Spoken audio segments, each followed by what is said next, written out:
Yeah. It's in a new location, one that I feel like you can hop around and do a lot of stuff. Marissa Perlman joining us live now from Fulton Market with a sneak peek.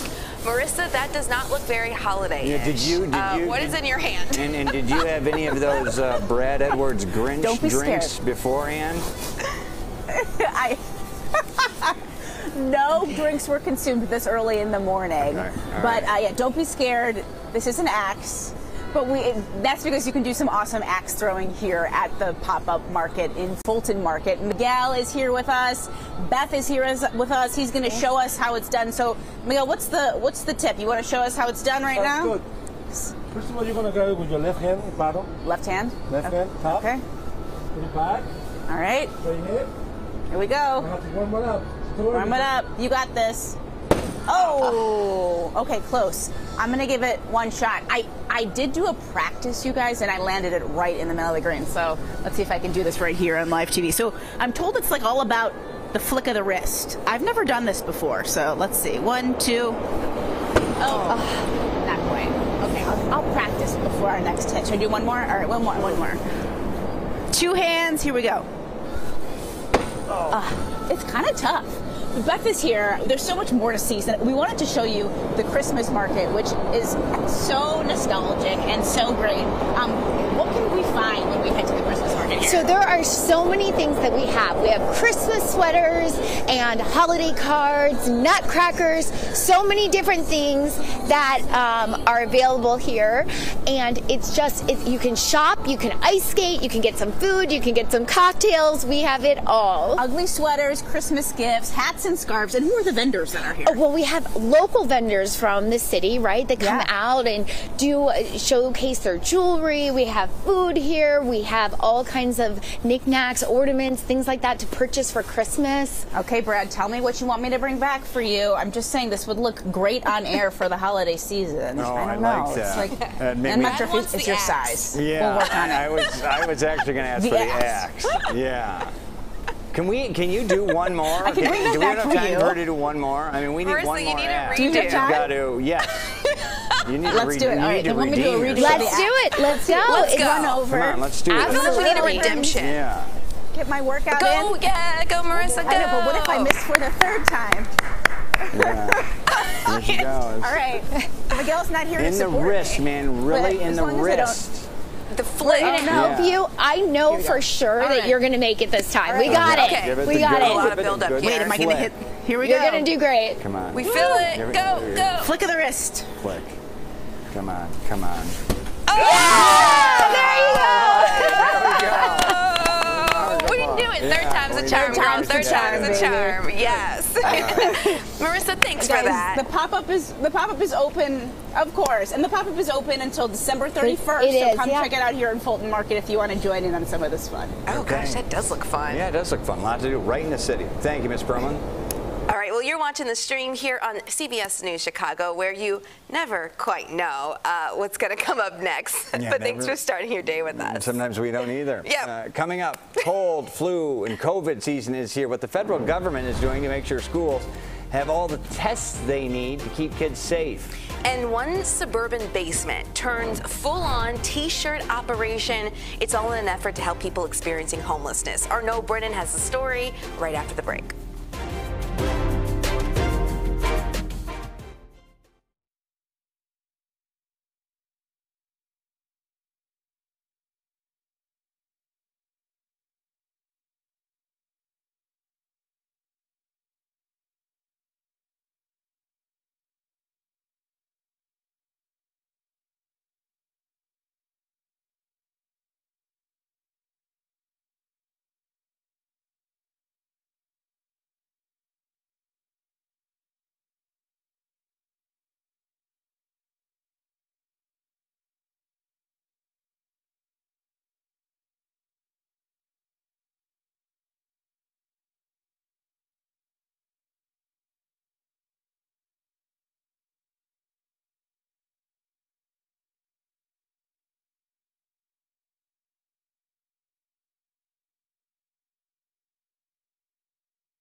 Welcome back. On the Health Watch, schools will be able to get free COVID tests from the federal government starting next month. The Department of Health and Human Services will explain to districts how to request them. Schools can decide if they'll keep the tests on site or send them home with kids.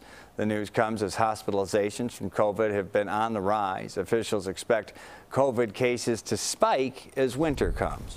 And a new reason for women to do strength training. The age of a woman, the age she does begin menopause, could determine whether they're at risk for losing muscle mass and losing strength.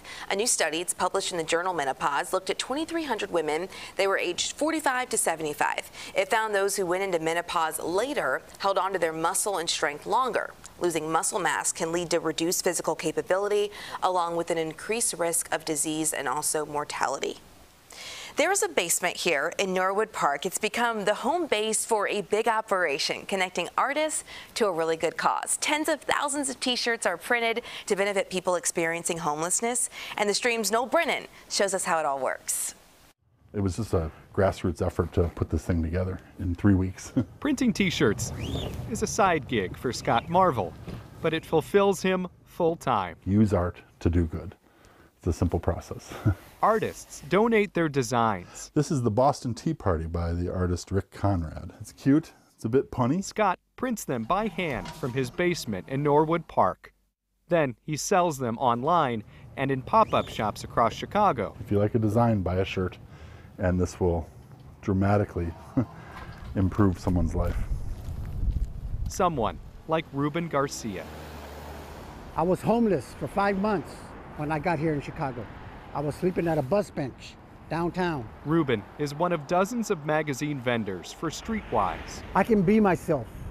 I can be myself. An organization giving a hand up to people experiencing homelessness. These come out every weekly, every Wednesday. Magazines come hot off the press, in part thanks to this press in Scott's basement. When someone places an order, the back end of that website goes straight to Streetwise. The Give a Shirt mission started in 2015. Over 50 designs donated by local artists. Give a shirt. Give a shirt.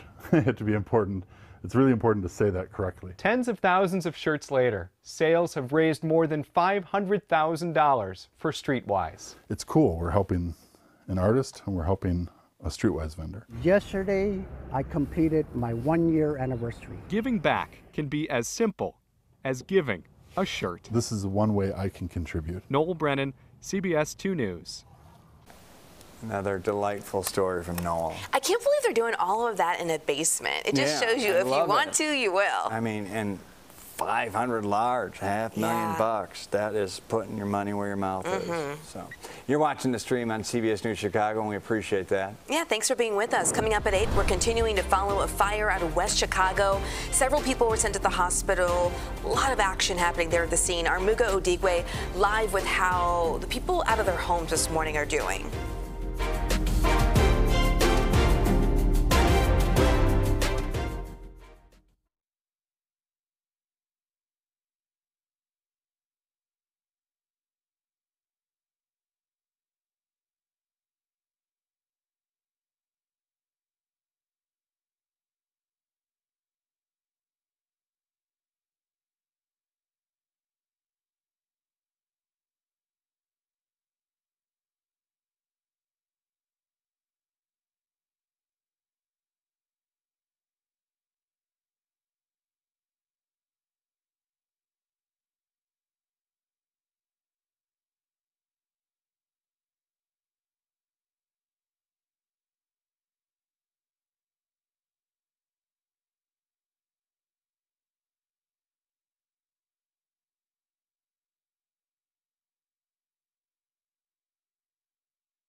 This is CBS 2 News. Good morning, I'm Adrena Sinclair with a quick look at your headlines this morning. First, let's go to meteorologist Ed Curran for a look at your forecast. And though we're going to have a lot of clouds today, we're also going to have temperatures that come in above the norm. Right now, we're at 39 degrees, and yesterday's high was 40 degrees at about 1:30 in the afternoon, so we're looking okay. Southwest winds at a brisk 14 miles an hour get us to about 46 at O'Hare, but the low 50s in the south suburban areas. Tomorrow, 42. We'll have rain tomorrow through about half the day. Adrena? Ed, thanks. Here at 7:56 this morning, let's get a check of your travel times on your inbound and outbound expressways as many of you are heading out the door. Right now, we're seeing a big slowdown on the inbound Kennedy. It's in the red. 62 minutes in, the Dan Ryan continues to slow down as we approach the 8 o'clock hour. And today is the last City Council Zoning Committee meeting that Alderman Carlos Ramirez Rosa will preside over as chairman. That's because he resigned his floor leader and chairman position after this back on November 2nd. It's when the alderman physically blocked Alderwoman Emma Mitz from entering chambers. It was during a special meeting on a proposal to ask voters if Chicago should stay a sanctuary city. Other aldermen say he threatened zoning matters in their wards. Ramirez Rosa has apologized and narrowly avoided a censure by the City Council. It's not clear if he's going to let the vice chair run today's meeting. We'll have to wait and see. Well, our CBS News Chicago stream is always on Pluto TV through the CBS News app on Fire TV and Roku. You can always watch on our CBS Chicago app, also on our website. We'll see you on the stream right after this.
This is CBS 2 News.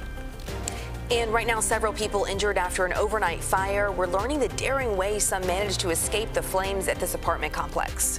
Plus, the community wins their fight to stop a migrant shelter from going up in their neighborhood. We've got the developments from the 29th Ward Alderman and what residents can expect moving forward. Plus, the possibility of a mistrial looms over Ed Burke's corruption trial. We're breaking down the latest arguments as they head back to court in the next hour or so, and we'll be there. And with that, we say good morning to you. I'm Brad Edwards. Good morning. Thanks for being with us. I'm Adrena Sinclair. You're streaming with us here on CBS News Chicago. And we're going to start with breaking news this morning. Let's go to video.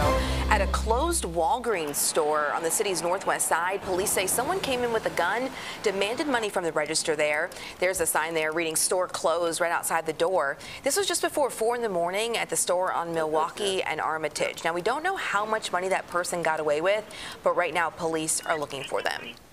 Also breaking right now, another attempted smash and grab. This one happened at the Galleria Market on Superior. Police say the people inside tried to steal an ATM but weren't able to get away with it. They took off in a Jeep along with other vehicles there waiting. We will continue to bring you more updates as this story develops this morning. And our breaking news continues now in the western burbs. A hectic scene overnight in an apartment fire in West Chicago with people trying to escape to safety. Yeah, dangerous and precarious. CBS 2's Mugo Odigwe joins us live from the scene there with what we know right now. Mugo, good morning. Yeah, good morning to you both. So with the daylight, we're getting a better sense of the damage this fire left behind. I'm going to step out of the way real quick and show you what we can see here. And we're going to start with the balcony because you can see it's pretty much charred. And if we pan to the left, you can see the exposed woods left behind on that building because of the fire. But we also want to show you what things looked like overnight. Take a look at this video. We know fire crews arrived around 1:10 this morning. At that time, 2 balconies were on fire. The flames so bad that people were hanging out of those balconies waiting for help. We heard from the fire chief. He says a firefighter was taken to the hospital with a twisted knee injury. Then 5 residents were also taken to the hospital. That includes a pregnant woman who had to jump out of a 3rd-floor window. He tells us another person was then airlifted from the initial hospital to Loyola for burn injuries. But the good news here is a majority of those 5 residents, including the pregnant woman, only had minor injuries. The amount of fire on the 2nd and 3rd floor is incredible. I've been doing this for 40 years, and this is one of the fires where you walk through and you expect to see somebody very seriously injured, and we are very fortunate that did not happen today. So we're told from that fire chief that at least 100 people have been displaced because of this fire. We've actually seen people coming out of the buildings with blankets and comforters and things like that because it is still cold out, and some people are staying in their cars. Most of them speak Spanish, so it's difficult to talk to them, but we do know that at this point they don't have a place to stay. The fire chief had talked about a nearby church that tends to help people when things like this happen, but they're still trying to get a hold of that church and find a place for these people to go. As for the cause of the fire, we know that is still under investigation. They have narrowed it down to 1 unit where that fire started, but the cause, they just don't know that yet. They also tell us that they're trying to see what else they can do for the people out here, but they believe the fire was not intentional. We're live in West Chicago. Mugo Odigwe, CBS 2 News. Thank you for those updates, Mugo. And right now, 2 people are in critical condition after a bad crash we saw in North Park. Here's the scene. This was North McCormick, right near U.S. Highway 41, just before 11 last night. You can see how bad that Mazda is beat up. Police told us the driver lost control, went into the northbound lanes into oncoming traffic, hit this minivan here. 2 men in the Mazda are in critical. A woman inside is expected to recover, and the driver of that minivan is doing okay. And we have an update to breaking news from Chicago's west side. A man is dead after a shooting in the city's Homan Square neighborhood. 3 women are in the hospital. Police say the victims got into an argument on the sidewalk near Flournoy and Central Park Avenue when someone pulled out a gun and started shooting. The man who died was 22 years old. The 3 women are in good condition, expected to be okay. Police are looking for a suspect, but say the incident may be domestic related. And just coming up to 8:05 this morning on our Thursday. Man, I like this shot. Yeah. Beautiful start to the morning. I just told this is from the Prudential building, looking south over the city and over Millennium Park as we bring in Ed for our first alert forecast. Yeah, very, very nice, but a lot of clouds. We're going to have a lot of clouds today, but we're going to have warm temperatures. So we're looking okay as far as temperatures are concerned, and the clouds won't deliver any rain until we get to tonight. So today we're in the clear. We're looking good.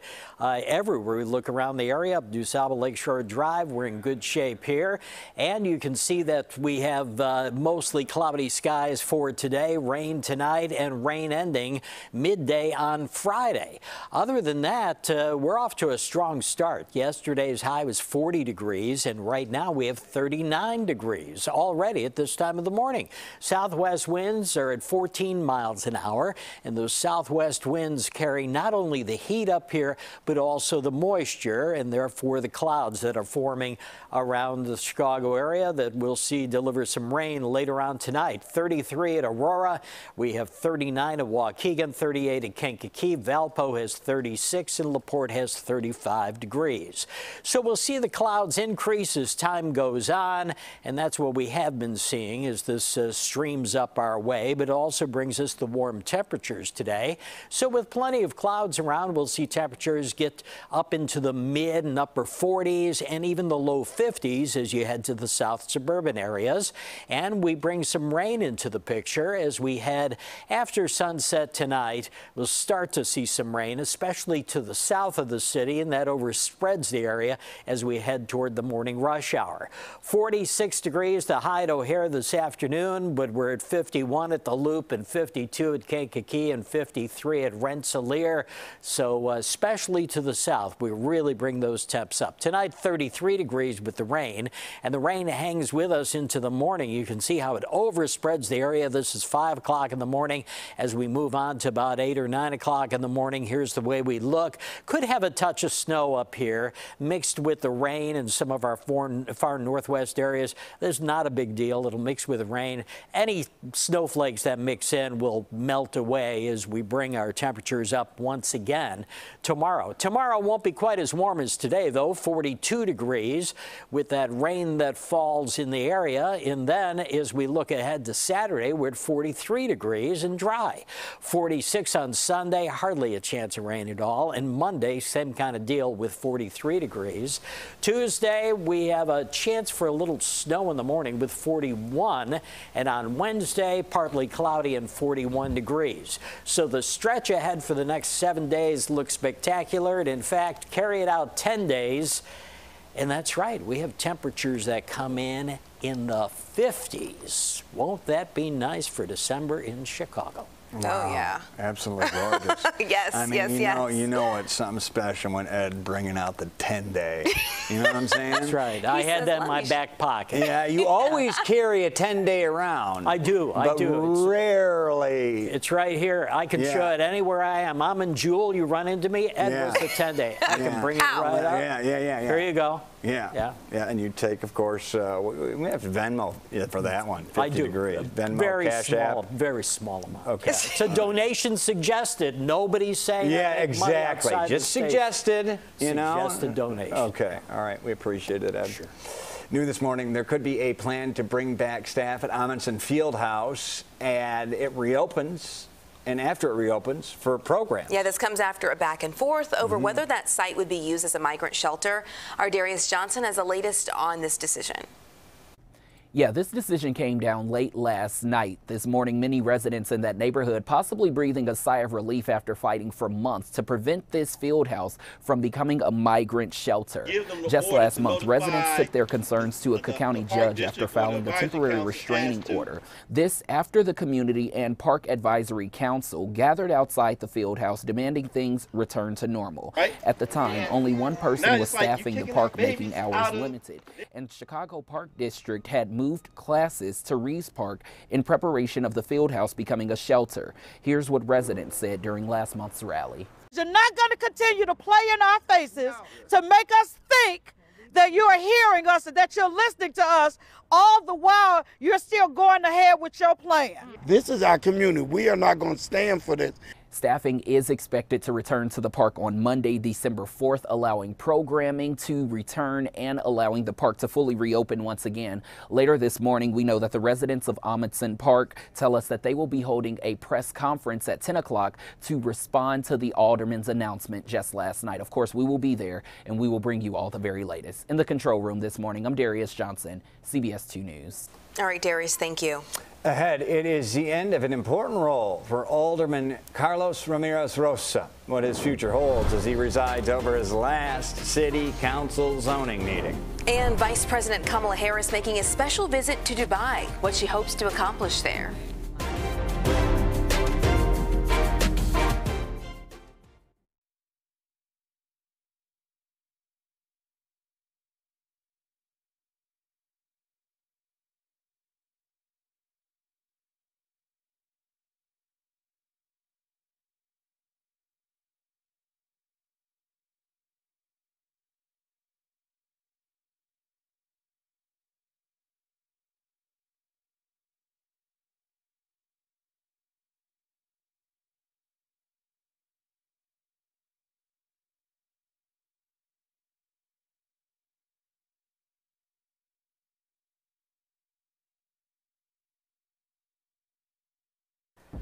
I'm meteorologist Ed Curran, and over the next 10 days, we have some spectacular temperatures in Chicago as we enter December with seasonable temperatures and even above seasonable temperatures. But rain across the area, we'll tell you all about it coming up on the news at 11.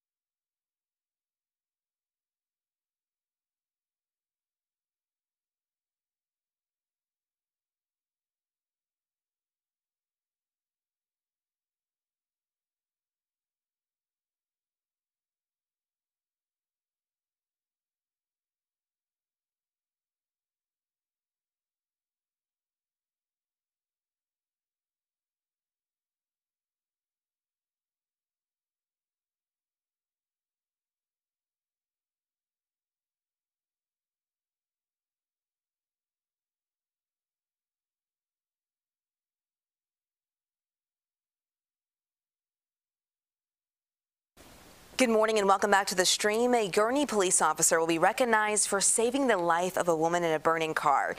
There is police body camera video here capturing the rescue on November 9th. It was Route 41 near Route 120. Officer Cassandra Kanadzik's stopped police squad car was rear-ended by a suspected DUI driver. The officer, along with help from a bystander, worked to get the driver out of the burning car after they hit her car, and that woman, along with 2 passengers in the car, were not seriously hurt, amazingly.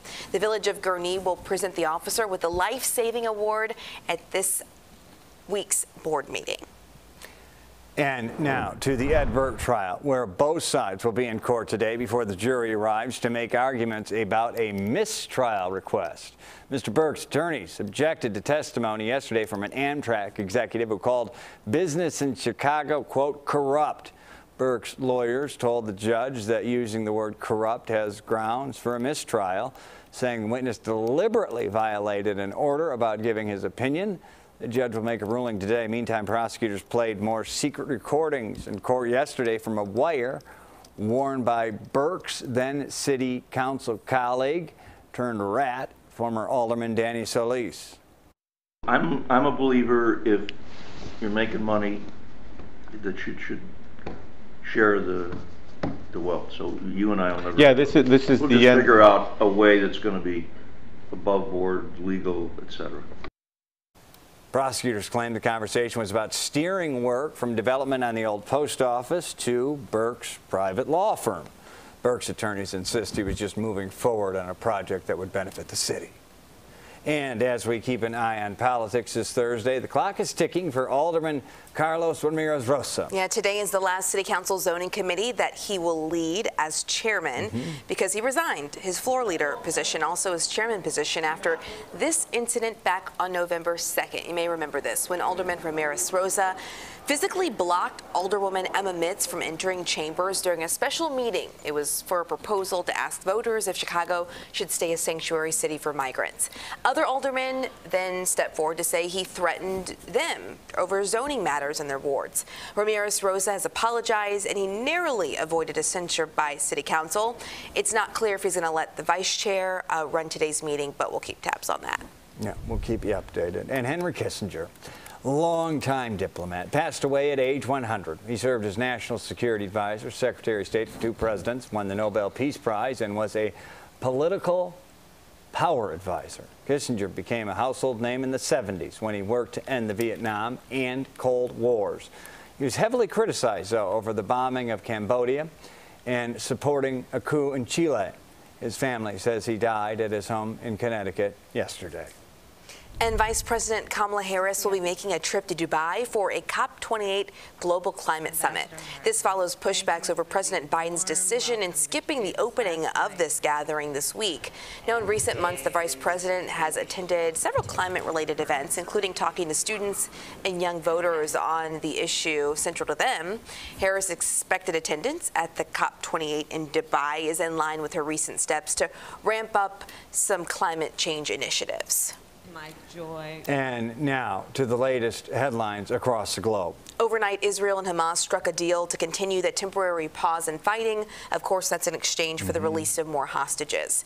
Now, the temporary ceasefire between Israel and Hamas has stretched into a 7th-day as Secretary of State Antony Blinken returned to the region for a 3rd time since the war began. That's him arriving there. Yesterday, Hamas handed off his 6th group of hostages, and in the West Bank, we saw crowds gathering to greet a group of 30 Palestinians released from Israel prisons yesterday.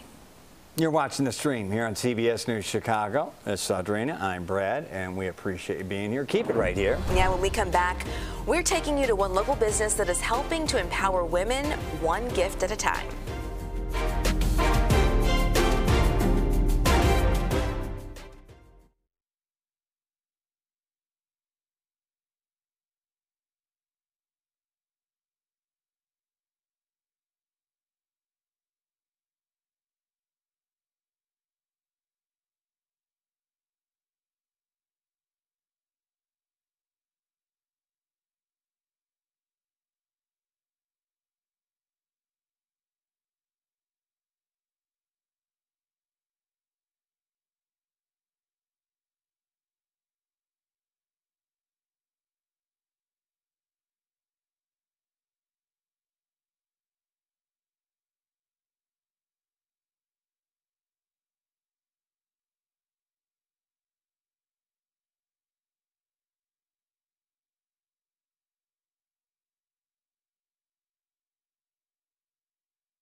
Welcome back. Now that we're stepping into the holiday season, we know that getting gifts may still be at the top of some of your lists. I mean, it's got to be, right? Possibly, if you're a gift person. You got all your gifts gotten?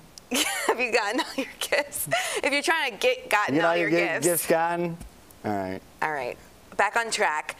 You can always support small businesses, small local shops, if you're looking to get your gifts. So this morning, we got Jamaica Potter joining us live in studio to take us to a Ravenswood shop that may be able to help out with some gift stuff. Absolutely. This little shop is filled with the most unique gifts and art pieces and fashion and beauty products, truly like just about anything that you could imagine. And it's all original work by female artists. And that's where the shop actually gets its name, Bonnes Femmes, which is French for good women.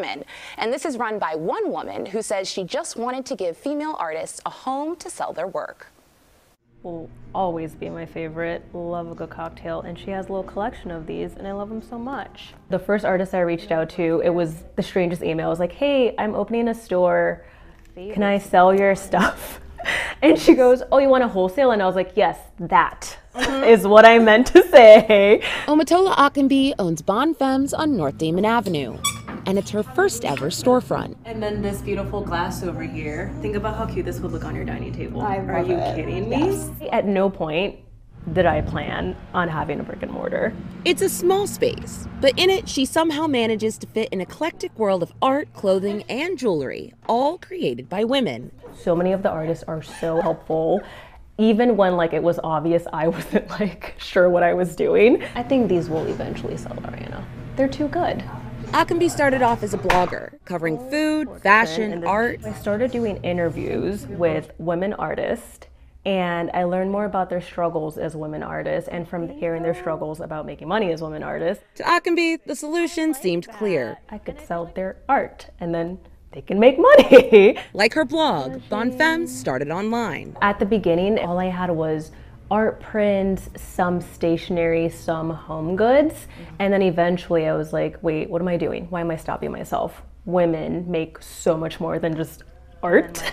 And Akambi knew she could do more than just sell online. It's cute. The risky part was opening in the midst of the pandemic. When I first opened, naturally I was scared. But Ravenswood is so good at shopping local. So good that she's gone from finding artists to being sought out by them. Which is insane, because like some of these artists, I'm like, oh my gosh, I know you and respect you and have been following you for so long, and you want your stuff in my shop. Like, it's such a wild feeling. From curated vintage collections to handmade pieces, Bon Femmes aims to have a little bit of something for everyone. They're so precious.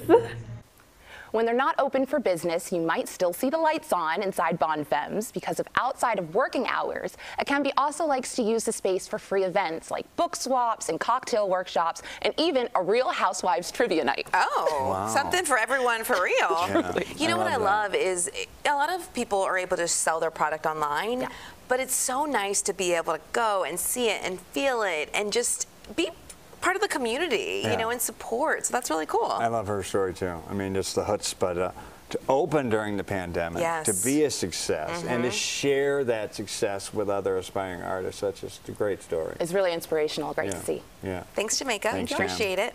And thank you for staying right here with us on the stream. We still have more to get to. Oh yeah, we're not done yet. Just ahead, we're bringing in our Marissa Perlman. She was axe throwing a little bit earlier. It had something to do with holiday cheer. Marissa.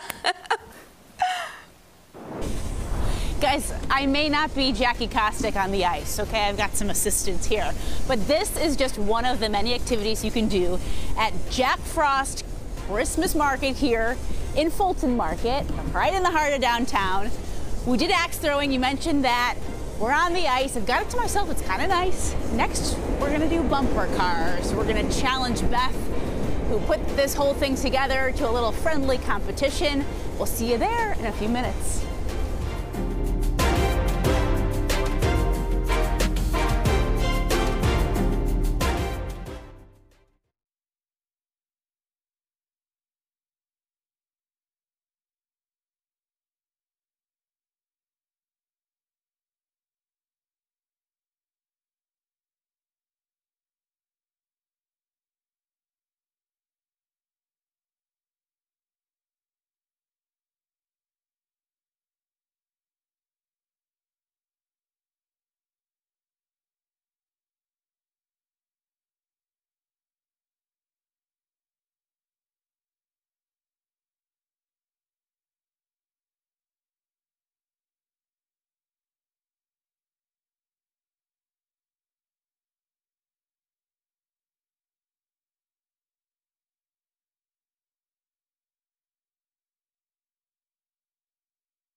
This is CBS 2 News. I'm Brad Edwards with a quick look at your headlines. Let's first go to meteorologist Ed Kern for today's forecast. Good morning, Ed. Well, good morning, Brad. It's going to be a mostly cloudy day in Chicago. We have a little bit of sunshine here and there, but we'll have lots of clouds, and we'll have mild temperatures as well. We're already at 39 degrees. That's a great start. Southwest winds at 14 push us up to the mid-40s to the north, and to the south, you can be in the low 50s today.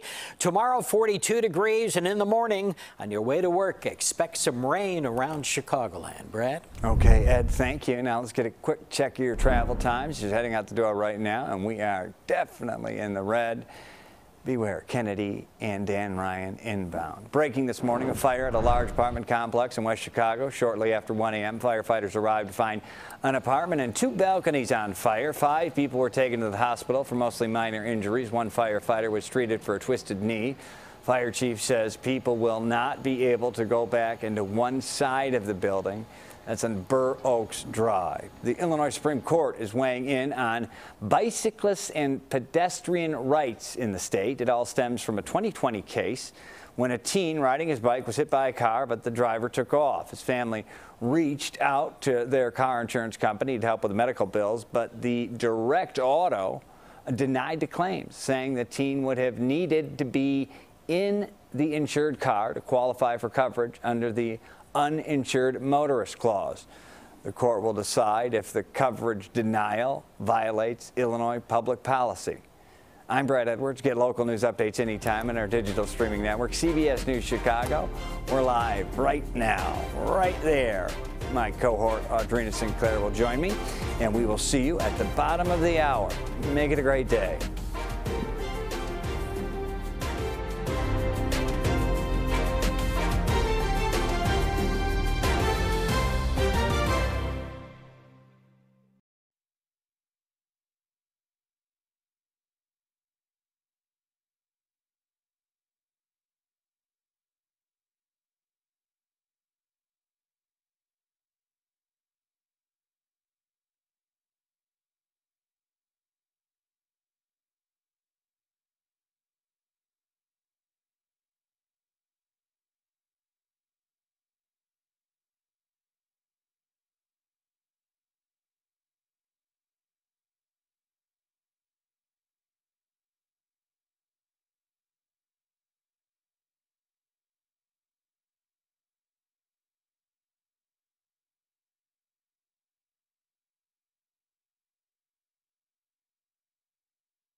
Good morning, and thank you for being with us. I'm Audrina Sinclair. And good morning, Audrina. Good morning, everybody. I'm Brad Edwards. We begin with breaking news this morning. People tried to escape this fire from their balconies in West Chicago just after 1 a.m. Firefighters arrived to the apartment building to find 2 balconies on fire, along with a unit. Here's what the fire chief told us on the scene. We think the one half of the building, the west side, should be able to be occupied again. But the other side? Definitely not the other side. We've had major fire in a couple of floors and the entire roof. 5 people were hurt, mostly minor injuries. 1 firefighter was treated for a twisted knee. And also breaking, take a look at this car here, bullet holes right outside of Mount Sinai Hospital. Police tell us a 34-year-old man was driving right at 16th in California in North Lawndale when shots were fired from another car around midnight. The driver was hit. He drove himself to the hospital. That's the car that we're talking about here with the bullet holes. He's now in critical condition. And also outside, there was a CPD squad car that also had a bullet hole in it. there's no word on anyone arrested here in the shooting.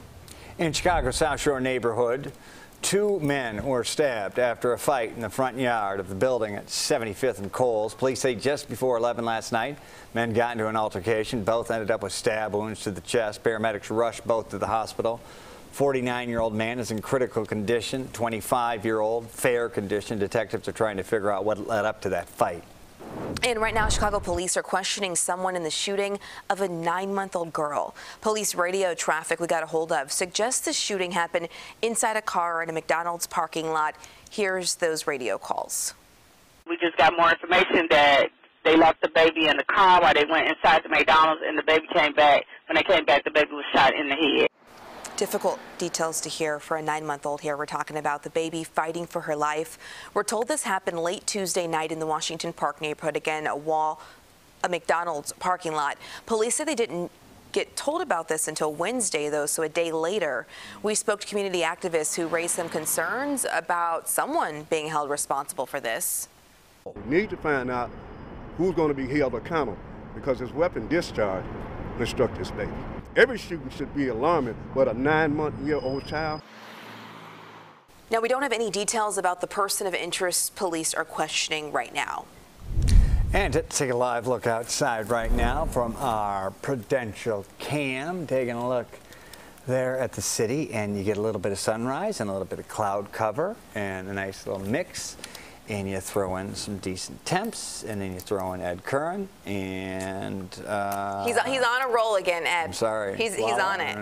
I mean, I'm trying to top Ed. Ed brought us 10-day forecast. How do you top that? Do not try to top Ed. Don't do that. That's true. Not in his department. Yeah, right. Yeah. All right, Brad, Ed, take it away. Can't just keep going. No. I've been tracking a few. I've been tracking a few things, but I'll let you go. I'll go ahead. Go ahead. You got your hazelnut mousse. You got your. Oh man, mousse. Yeah, we talking. You guys do not mousse go earlier. there. Holy cow. It's National Mousse Day. It is. The fluffy, edible French chocolate. Yeah, right. Not vanilla mousse. Not mousse. Strawberry. Or hair mousse. Mousse. Yeah. This mousse. I'm not adding to this. The mousse. Yeah. Kind of like a Jell-O pudding, except softer. Yeah, lighter. Mm-hmm. Yeah, lighter. Okay. That's a Thank you for clearing that up, guys. Yes. We all were wondering. Not to be confused with ganache, which is a different chocolate. Mm-hmm. DeKalb, another beautiful view from DeKalb. We can't stop showing you that because it's the nicest view I have right now. There are a lot of clouds elsewhere, and that's the problem. We have a lot of clouds out there. You'll see some sunshine through the clouds, as you do on the buildings down here. This is brightened up a little bit, but the tendency will be for us to build clouds around here as we go through the day. 39 degrees the current temperature with a southwest wind of 14, and those winds are going to be brisk today, and that'll help bring our temperatures up nicely. But we're 39 at O'Hare. We're building our clouds around here, and eventually out of the clouds we get some rain, but that won't be until tonight that we start to see raindrops enter the picture. And until that time, we're in good shape with temperatures that'll get up to about 46 or so to the north and about 52 to the south.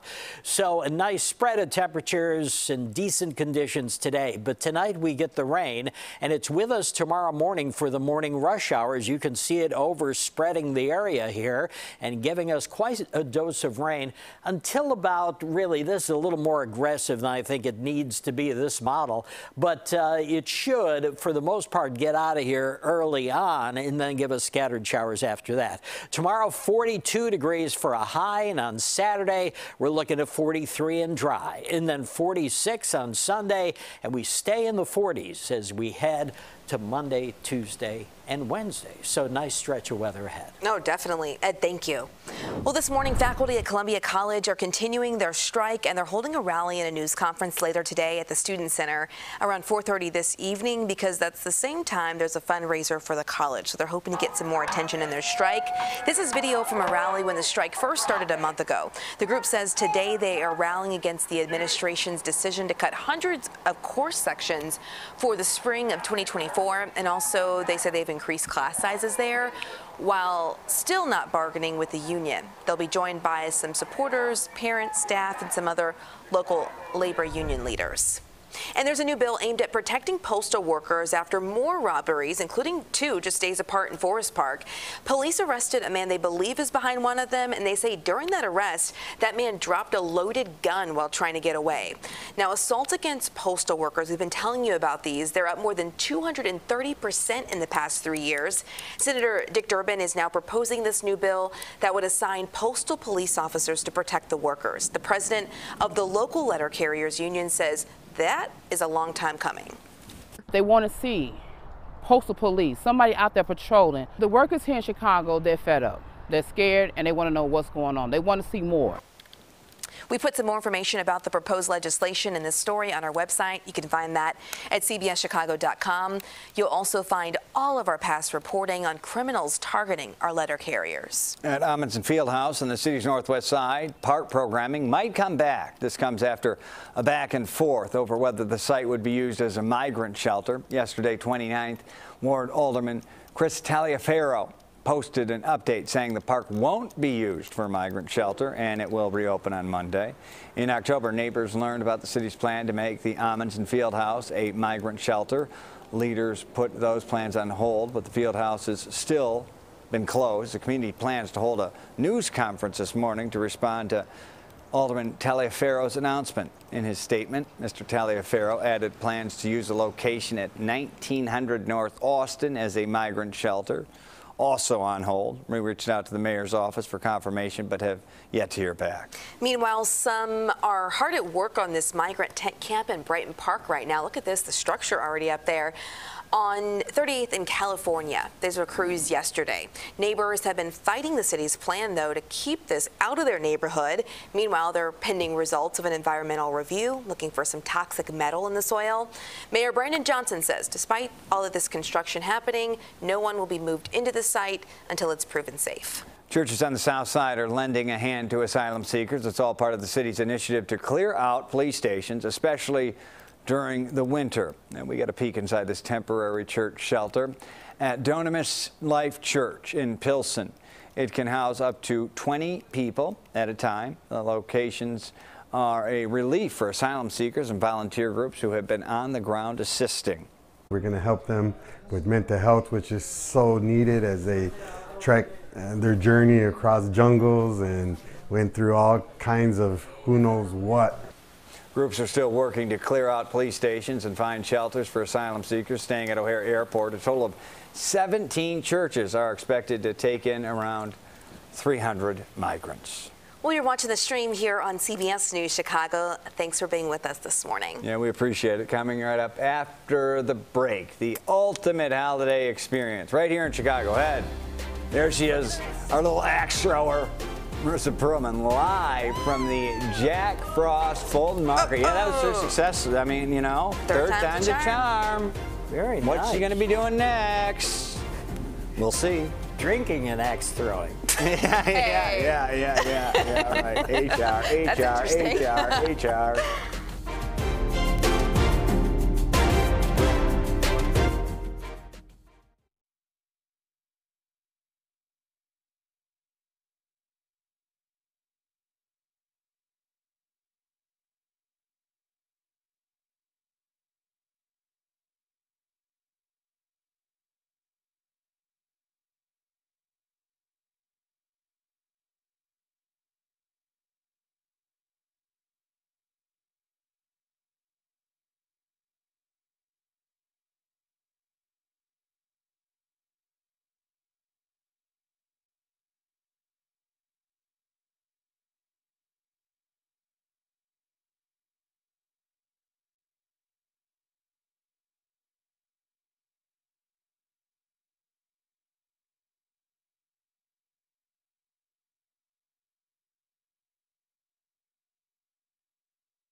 Good morning and welcome back. Everybody loves a good pop-up, and you can visit a very, very fun one, even without leaving the city. How come you didn't say magical? I don't like the word magical. Magical. I don't know if I describe it as magic. I mean, axe throwing to me, yeah, that's fun. It's not magic. Well, we're talking about the Jack Frost Christmas holiday event. Oh, okay. It's back. Yes. They say it's better than ever, and honestly, from what we've seen so far this morning, it is better. I didn't know what it was before, but it is better than something. You know? Marissa, what are you doing? Is this bumper? Man. What's bumper something? Bumper boats. Just do it. Bumper cars, but mine's not working. Well, get out of here. Get out of here. So let me see if I can get over to this one. Let's see. Oh, good. Rachel, go.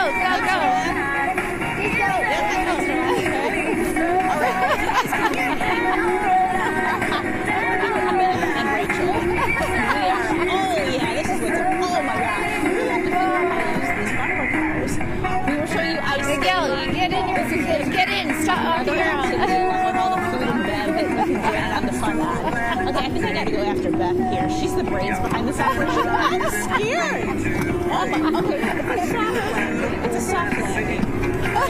Marissa, is your microphone stuffed in your coat? Because we really want to hear what you're saying, but we can't. Oh my goodness, can you guys hear me now? The bumper cars are so much fun. I think they gotta cut the music. And you tell the DJ cut the track. Is this better? Can you hear me okay? Yeah, we can hear you better now. It kind of went away from the music. All right. Okay, so I'm just going to spin around here for you. Those are cool. All right. The music was a little loud, Beth. So thanks. It was. You know what? We like to have a lot of fun here. So the music gets a little crazy. The cocktails, the ice skating. There's so many things to do. You can see how fun the bumper cars are. They are great for kids, adults, everyone. And why bring something like this to a Christmas market? It's such a fun, innovative idea. It is, you know, and because I think the Christmas markets tend to be a little bit, you know, they're traditional. We like to bring the fun into them, make them a little more current.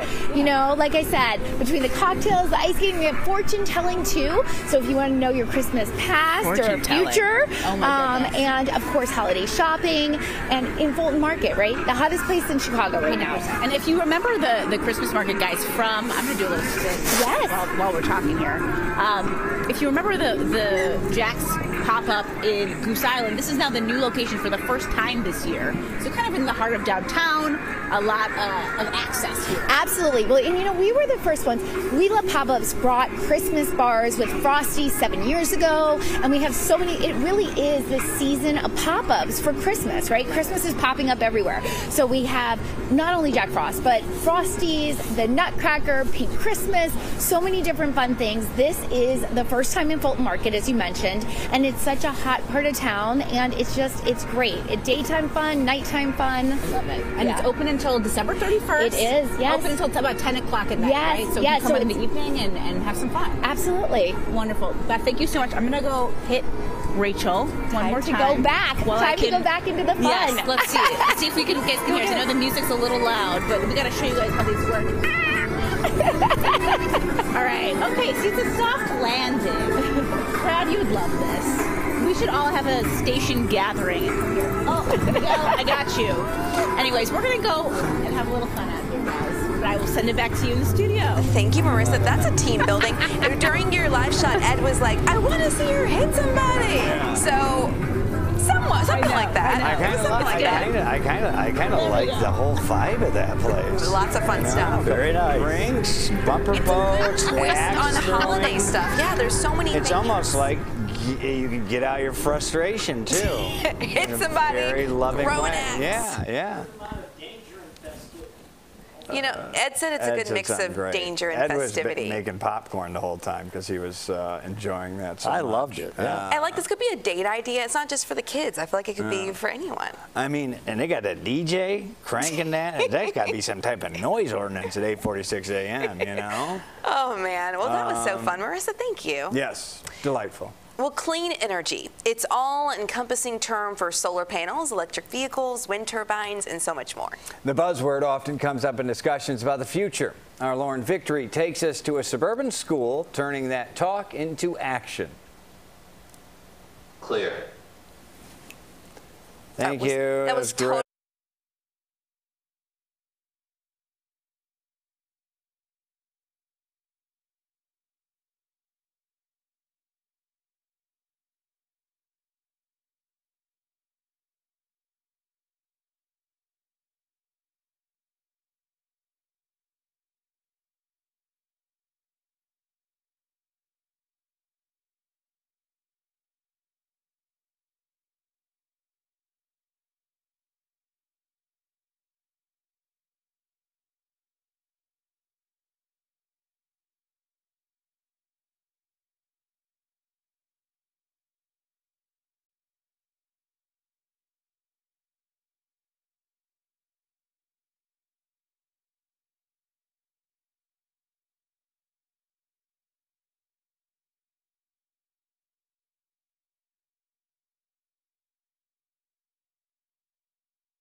Check, check.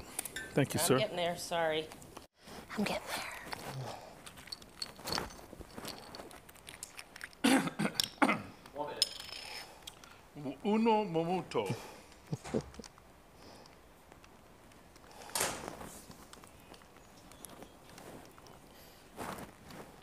Gotcha.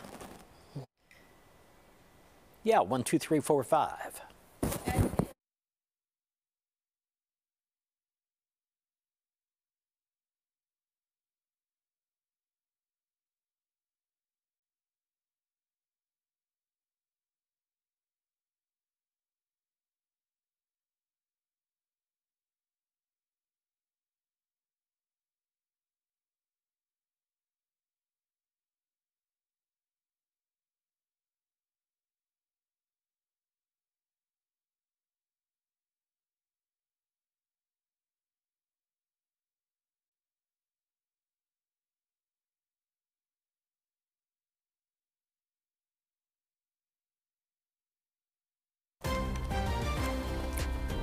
This is CBS 2 News.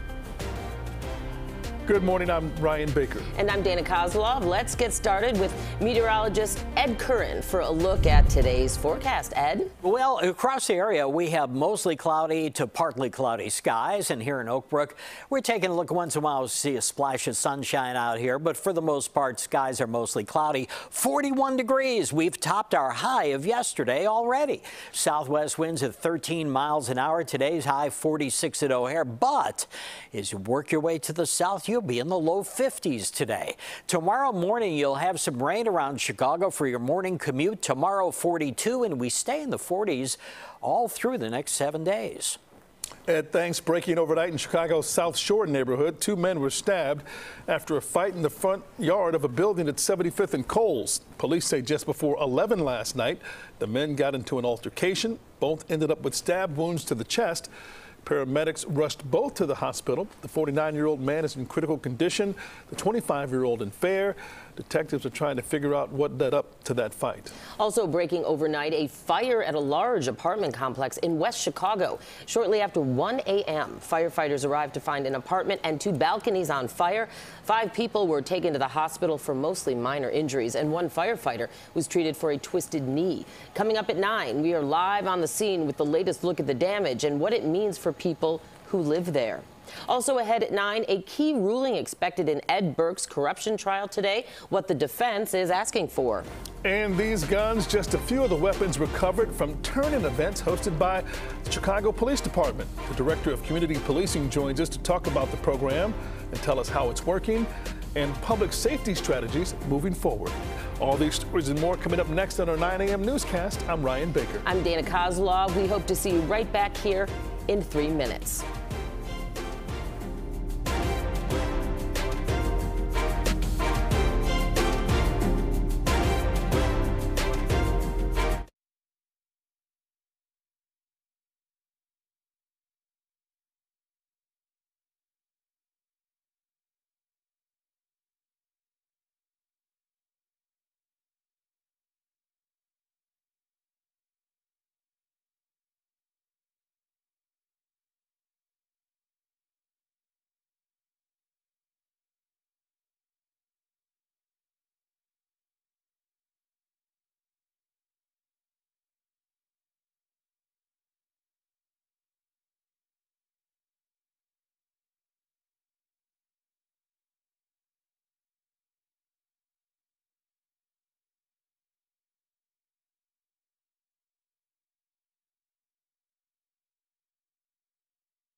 This is CBS 2 News at 9. And good morning on this Thursday. I'm Ryan Baker. And I'm Dana Kozlov. Thanks for joining us on TV and on our digital streaming network, CBS News Chicago. Now at 9, a key decision expected in Ed Burke's corruption trial. The request from the defense that a judge will rule on very shortly. And getting guns off the streets. The Chicago Police Department is hosting a series of events this Saturday aimed at reducing violence. The man in charge of the program joins us to tell us if it's working. But we begin with a serious apartment fire forcing dozens of people out of their homes. The fire so intense, some residents had to jump off the balcony to safety. That fire topping our nonstop news this morning. It happened in West Chicago around 1 this morning. Our Mugo Digwe has been live at the scene for the past several hours, and Mugo joins us live with what else we've learned. Good morning. Yeah, good morning. So now that it's brighter out, we can really see the damage this fire left behind. I'm going to step out of the way to give you that view. If you look at the balcony there, you can see it's pretty much charred. And if we pan to the left, you can even see the insides of the building. Just a bit further down, you can see part of it is now being boarded up because crews are out here doing just that. Let's show you what things actually looked like overnight. We know fire crews arrived at the scene around 1:10 this morning. At that time, 2 balconies were on fire. The flames so bad that people were hanging out of those balconies waiting for help. We heard from the fire chief. He says a firefighter was taken to the hospital with a twisted knee injury. Then 5 residents were also taken to the hospital. That includes a pregnant woman who jumped out of a 3rd-floor window. He tells us another person was then airlifted from the initial hospital to Loyola for burn injuries. Still, a majority of those 5 residents, including the pregnant woman, only had minor injuries. The amount of fire on the 2nd and 3rd floor is incredible. I've been doing this for 40 years, and this is one of the fires where you walk through and you expect to see somebody very seriously injured, and we are very fortunate that did not happen today. He tells us about 100 people have now been displaced because of the fire, and they're trying to reach out to a nearby church to see if that church can house those people who now don't have a place to stay. He also says they know the exact unit. They've narrowed it down to where that fire started, but the cause is still under investigation. But he stresses he does not think it was intentional. We're live in West Chicago. Mugo Digwe, CBS 2 News. Overnight, shots fired near Mount Sinai Hospital. Chicago police tell us a 34-year-old man was driving near 16th in California in North Lawndale around midnight when someone from another vehicle started shooting. The driver was hit and then took himself to the hospital, and he is in critical condition. Chicago police are now questioning a person after a 9-month-old girl was shot in the head while in a car at a McDonald's parking lot. It happened late Tuesday night in the Washington Park neighborhood. But police say they just learned about it yesterday. The baby was last listed in critical condition. Police have not shared much information about the incident or the person that they're questioning. Hospital staff is trying to figure out when police were first called about the shooting. Now to the Ed Burke trial, where both sides will be in court today before the jury arrives for arguments about a mistrial request. Burke's attorneys objected to testimony yesterday from an Amtrak executive who called business in Chicago corrupt. Burke's lawyers told the judge that using the word corrupt was grounds for a mistrial, saying the witness deliberately violated an order about giving his opinion. The judge will make a ruling today, expected around 10 o'clock. Meantime, prosecutors played more secret recordings in court yesterday from a wire worn by Burke's then city council colleague, former Alderman Danny Solis. I'm a believer if you're making money that you should share the wealth. So you and I will never. Yeah, this is we'll the just end. Figure out a way that's going to be above board, legal, etc. Prosecutors claim the conversation was about steering work from development on the old post office to Burke's private law firm, but his attorneys insist he was just moving forward on a project that would benefit the city. And today is the last City Council Zoning Committee meeting that Alderman Carlos Ramirez Rosa will preside over as chairman. It comes after this incident on November 2nd when he physically blocked Alderwoman Emma Mitz from entering chambers. It happened during a special meeting on a proposal to ask voters if Chicago should remain a sanctuary city. Other alderpeople say Ramirez Rosa threatened zoning matters in their wards. He resigned his floor leader and chairman position after the incident and apologized. Ramirez Rosa narrowly avoided a censure by the City Council. Mayor Brandon Johnson was the deciding vote on that measure.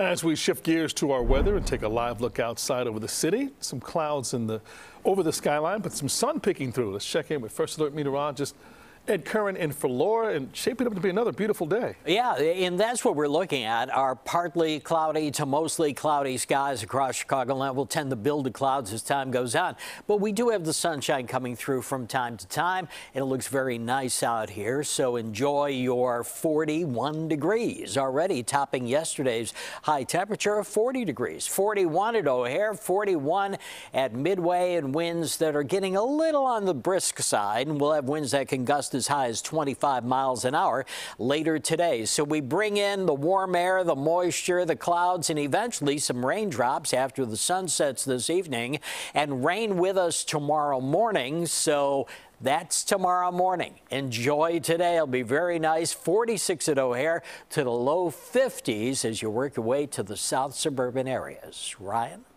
And thank you. Tributes continue to pour in this morning for former and historic Secretary of State Henry Kissinger, who passed away at the age of 100. Kissinger, known for his thick black glasses and gravelly voice, served as National Security Advisor, Secretary of State for 2 presidents, won the Nobel Peace Prize, and was a powerful political advisor. Kissinger became a household name back in the 70s as he worked diplomatically to end the Vietnam and Cold Wars, but he was heavily criticized over the bombing of Cambodia and supporting a coup in Chile. His family says he died at his home in Connecticut yesterday. We're turning now to the war between Israel and Hamas, a last-minute agreement on another truce extension. The ceasefire in Gaza will continue for another day as hopes remain that a longer-term truce can be reached. Chanel Call has the latest on those negotiations. The temporary ceasefire between Israel and Hamas has stretched into a 7th day as Secretary of State Antony Blinken returned to the region for a 4th time since the war began. We have been focused relentlessly on trying to secure the release of hostages. Yesterday, Hamas handed off a 6th group of hostages. Among them was one Israeli-American woman, 49-year-old Liat Benin. I talked with her mother and father. They're very appreciative, and things are moving well. She'll soon be home with her 3 children. Benin's husband remains in captivity. On Capitol Hill yesterday, the relatives of hostages urged the U.S. government to do more to bring their loved ones home. Time is ticking, and it's not in our favor. Hamas tells CBS News it is willing to provide evidence for new claims that hostages Shiri Babas and her 10-month-old and 4-year-old sons were killed by an Israeli airstrike in Gaza. Israeli Defense Forces say they are now investigating. In the West Bank, crowds gathered to greet a group of 30 Palestinian prisoners released from Israeli prisons yesterday. Israeli officials now say at least 3 people were killed and several others injured when 2 gunmen opened fire near a bus stop in Jerusalem this morning. The shooting suspects were reportedly neutralized at the scene. Chanel Call, CBS News, New York. In addition to his meetings with Israeli leaders, Secretary of State Antony Blinken also plans to sit down with Palestinian leader Mahmoud Abbas in the West Bank during his trip. Embattled Republican Congressman George Santos spoke this morning, refusing to resign a day ahead of a vote to expel him from Congress. Because if I leave, they win. If I leave, the bullies take place. This is bullying. The reality of it is it's all theater. It's theater for the cameras, it's theater for the microphones, it's theater for the American people at the expense of the American people because no real work's getting done. Go ahead. Congress is set to vote tomorrow on whether to expel Santos. The New York politician already faces 23 federal charges for alleged fraud tied to his campaign finances. He pled not guilty. A House Ethics Committee report found he broke campaign finance laws by spending some of the money on Botox, shopping, and travel. If he's expelled, a special election to replace him would be held within 90 days. An event this weekend in the city aimed at reducing gun violence. Chicago police are hosting their final gun turn-in event of the year. The man in charge of the program joins us to discuss community policing and more.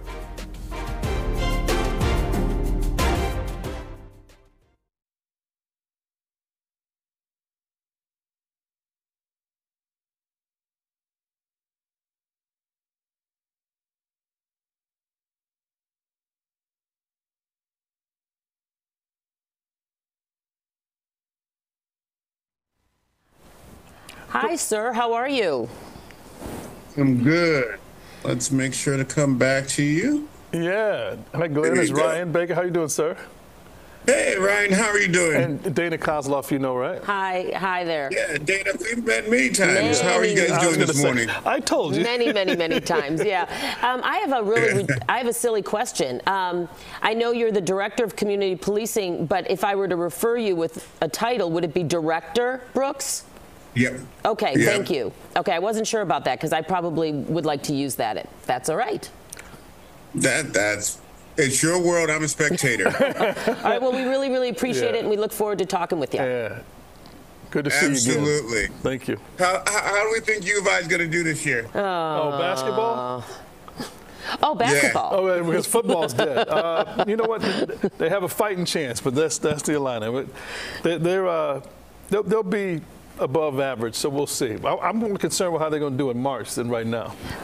Are you an alum? Yeah, let's make sure they're in March. That's true. Are you an alum by any chance, Director? No, I am not. So I just know Ryan went there with a couple of my friends, and then I'm a Blue Devil. Yeah. Oh, that's great. I like them too. I'm actually an Illini myself. Yeah. So. Oh, are you? Yes, I am. It's been painful, but yes, I am. I love myself being on the yard and a little cams every now and then. Oh, you know about that. Okay. All right, we'll talk to you in a bit. All right.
Welcome back at 9:13.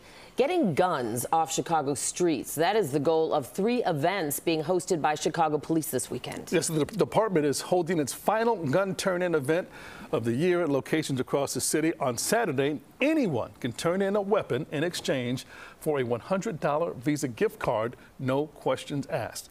Joining us now live is Glenn Brooks, CPD's Director of Community Policing. Great to see you again, sir.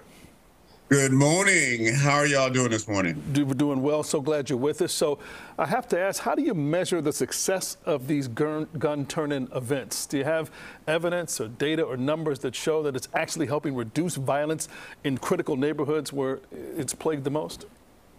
You know, the goal of the gun turn-in is to make people's homes safer. And we know once a gun is turned in, it can never, ever be used to hurt someone, for someone to commit suicide, for it accidentally to be used in a home. We absolutely know for a fact that once that gun is turned in, it can never be used to harm someone. And that's our measure of success. This is the opportunity people can take to make their homes safer. And that is the most important thing, is to keep us all safe. You know, speaking of safety, carjackings and armed robberies continue to plague certain parts of the city, and that has sparked an increased call by many neighborhood groups for I lost you guys. I cannot hear you. Oh. There you go. You hear me now? Okay. I can hear you now. All Sorry. right, I will. No problem. I will start all over. So I was saying, speaking of public safety, carjackings and armed robberies continue to plague certain parts of the city, and that has sparked an increased call by many neighborhood groups for public safety meetings outside of CAPS meetings. So how, if at all, is the community policing strategy changing under new Superintendent Larry Snelling? So, particularly on robberies, it's really important, and the SUB has echoed this. It is necessary for us all to come together and really work to hold these people accountable. So it's going to happen in three major phases.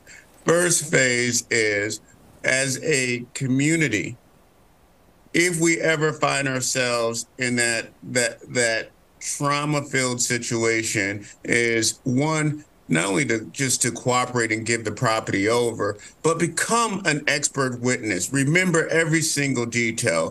For your neighbors, when they have cameras up, to make sure they're functional, make sure that they work with the police so we can hold these people accountable. Third is working really with our detectives as they're asking for that evidence, that camera evidence. And the other piece of it is working with the state's attorney's office to make sure they have the evidence necessary, and the courts to make sure that these people are held accountable.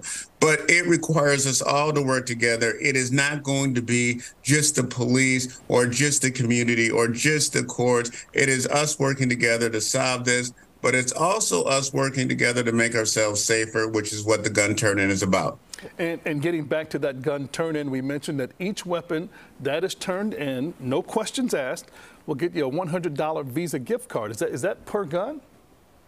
It's per gun, no questions asked. Here is the goal. What we know is this: guns do not expire. They simply don't expire. Whether it was made yesterday, 10 years ago, or 20 years ago, it is capable of harming and killing people in our homes. It is necessary that we get those guns out. Here's an opportunity to get that gun out of your house, out of your possession, with no questions asked. I don't care if you found it. I don't care if you inherited. I don't care how you became in possession of that gun. This is the time to make yourself and your families much safer. And by the way, it's at Christmas time and the holiday season. It's an excellent way to get some extra money. Well, speaking of that, at a similar event in May, 450 guns were recovered. By my fuzzy math, that's $45,000. So who's paying for this? How's this program funded? You know, we are fortunate enough to have it as part of our annual budget. And let's just look at this. For the $45,000 that was spent last May, those are 450 families that never have to experience the trauma of an accident or a crime with those guns being used. That is the most important thing. And the $45,000 is a very small price to pay to make sure that we are that much safer. All right, Director of Community Policing for the Chicago Police Department, Glenn Brooks, thank you so much for joining us. We really appreciate you. Thank you very much. There's 3 locations on both the north, west, and south side. St. Sabina on the south, JLM Center on the west, and St. Ida on the north side. But please check our website out, and 311 will give you those information. All right, Glenn, if it doesn't work out with CPD, you can come take our job because you summarized that perfectly. Thank you so much. We're going to put up a graphic real quick and talk about this gun turn-in again. It's happening on Saturday, December 2nd, at those 3 different locations you see on your screen. Let's get to Ed Curran now. And a pretty good forecast for us today. You all enjoyed yesterday, right, with your 40 degrees. And today we're going to beat that by a whole lot. In fact, We already beat it. Here's a look down Lakeshore Drive, DuSable Lakeshore Drive to the north here and up at Diversey Harbor, and you see some sunshine along there. We see spots of sunshine here and there, even though we do have a pretty solid cloud cover around. It's allowing the sun through in some places. 41 degrees the current temperature, and southwest winds at 13 miles an hour. That'll bring our temperatures up nicely today. 41 degrees at O'Hare, 36 at Aurora. Temperatures running 13 degrees warmer at O'Hare right now than 24 hours ago. So that's a nice start to a decent day in Chicago, a day in which I think many of you will be up around 50 degrees. So a mix of clouds and sunshine across the area, and that's what we'll see today. Clouds with some sunshine shining through now and then as we thicken up the clouds, we get some raindrops in here, but that's not till after the sun sets tonight. I think unless you're far south of the city, you won't see rain until after sunset, and then during the nighttime hours, you'll see some rain as well. Our afternoon highs, a range of them, 46 at O'Hare down to the low 50s as you head south, and tonight 33 degrees for an overnight low, with the rain really covering the area as we head toward the beginning of the morning commute. And you can see the rain that moves up here about 5 a.m. and then at 8 a.m. and there is a chance a couple of snowflakes could mix in up to the northwest of Chicago, but they don't amount to much, and they melt away. It'll be far too warm, and we'll have just rain around here. But we'll have rain, solid rain during the morning hours, 42 degrees tomorrow. So 46 degrees today, 42 tomorrow with the rain, especially in the first half of the day. 43 Saturday, but dry, and 46 on Sunday. And Monday, 43 degrees, tiny chances of rain Sunday, Monday. And then Tuesday, maybe a little snow in the morning, and Wednesday, 41 degrees. But all these temps come in at or above the level you expect for, well, beginning tomorrow, December in Chicago. Let's go to Chris Habermill. Take a look at how traffic's doing. Chris? Well, Ed, I wish just once I could follow you and say that traffic is better than expected. Absolutely not. Let's go ahead to the maps, and I will show you we have some trouble spots that are still out there. Not only do you have the core expressways, of course, as viewed from a distance where the action's at, but what's going on down here on the inbound side of the Ford and 57? Got some problems there. Also on the inbound side of the 290, we'll go to the inbound side of the Ford and 57 first. This is why I had a crash in the inbound line before 87. Two left lanes had been blocked, but I'm seeing a slight improvement, so I'm betting that IDOT's moving that as we speak. So the inbound side of the Ford and 57 backed up pretty solid into the south end of the Ryan, then your pretty standard delay up around the Chinatown feeder. Crash on the inbound side of the 290. They're moving that as we speak as well at St. Charles Road. It involved a semi. Been there for a while. Right lane's blocked or backed up now from York Road, and take that all the way into the Tri-State Tollway. And if you're going to be up in West Lakeview, water main work today. Starts today anyway. Scheduled to start about an hour ago. Southbound on Damon at Diversey. Chris Habermill, CBS 2 News. Chris, thank you.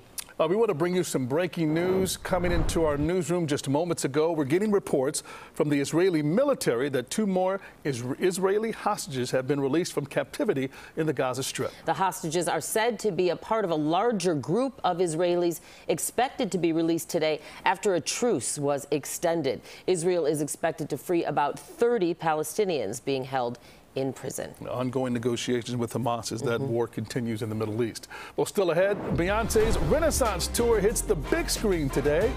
How much money the film is expected to gross at the box office.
We have more breaking news we want to get to. This in the Ed Burke corruption trial. This morning, the judge took up arguments over a mistrial request from the defense. Well, we just learned that request was denied. And we learned that from our Chris Ty, who is following the trial in the courtroom as we speak. Coming up, we'll hear from our legal analyst, Irv Miller, on the judge's decision. Don't know what you're waiting for. Cuff it. Well, I know this. The Beehive has some plans for the weekend. They're going to be buzzing. Renaissance, a film by Beyonce, debuts tonight and is expected to top the box office charts this weekend. Analysts predict it will make $30 to $40 million globally this weekend alone. Pre-sale tickets are already at $6 million. That's not quite as much as Taylor Swift's pre-sales for Era's concert film.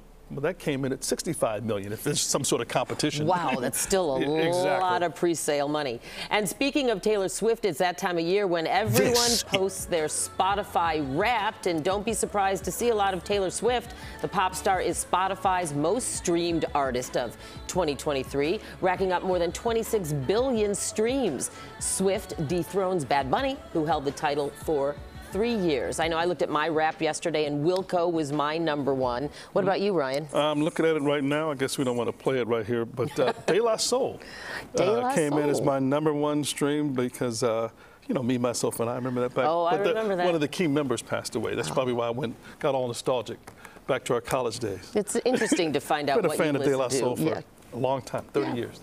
Well, also ahead, why a plan to house migrants at a Chicago field house seems to be on hold.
This is CBS 2 News.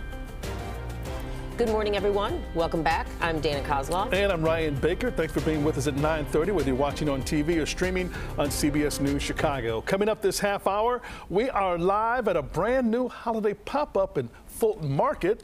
It's added to one of the many activities in the city you can enjoy during this winter and holiday season. Right now, though, we want to check in with Ed Curran in the First Alert Weather Center. And it's really nice outside. Yeah. We have a lot of clouds out here, but they're thin clouds and allowing the sunshine through in many cases. And in some places, the sun is blocked. So we do expect to see the clouds thicken as time goes on. Temperatures couldn't be nicer. Yesterday, we had 40 degrees. And right now, we're at 41 degrees at O'Hare with a southwest wind that's running at 13 miles per hour. Those winds will pick up in gusts to 20 miles an hour later today. We'll keep keep it dry today. We'll get a lot of clouds around here with some sunshine. And then as we go past sunset, you'll see some raindrops enter the picture, and they're with us tomorrow morning. So enjoy today, 46 degrees. And the trend ahead is going to be for warm weather for Chicago. And we'll talk about that coming up in a little bit. Ed, thank you. Well, in an hour, residents that use the Amundsen Park will make their voices heard once again, this time in response to the 29th Ward Alderman's announcement that came out last night. Yeah, the Amundsen Park field house will not be used as a migrant shelter. CBS 2's Darius Johnson joins us live from the park, where residents are expected to gather in about an hour. Darius?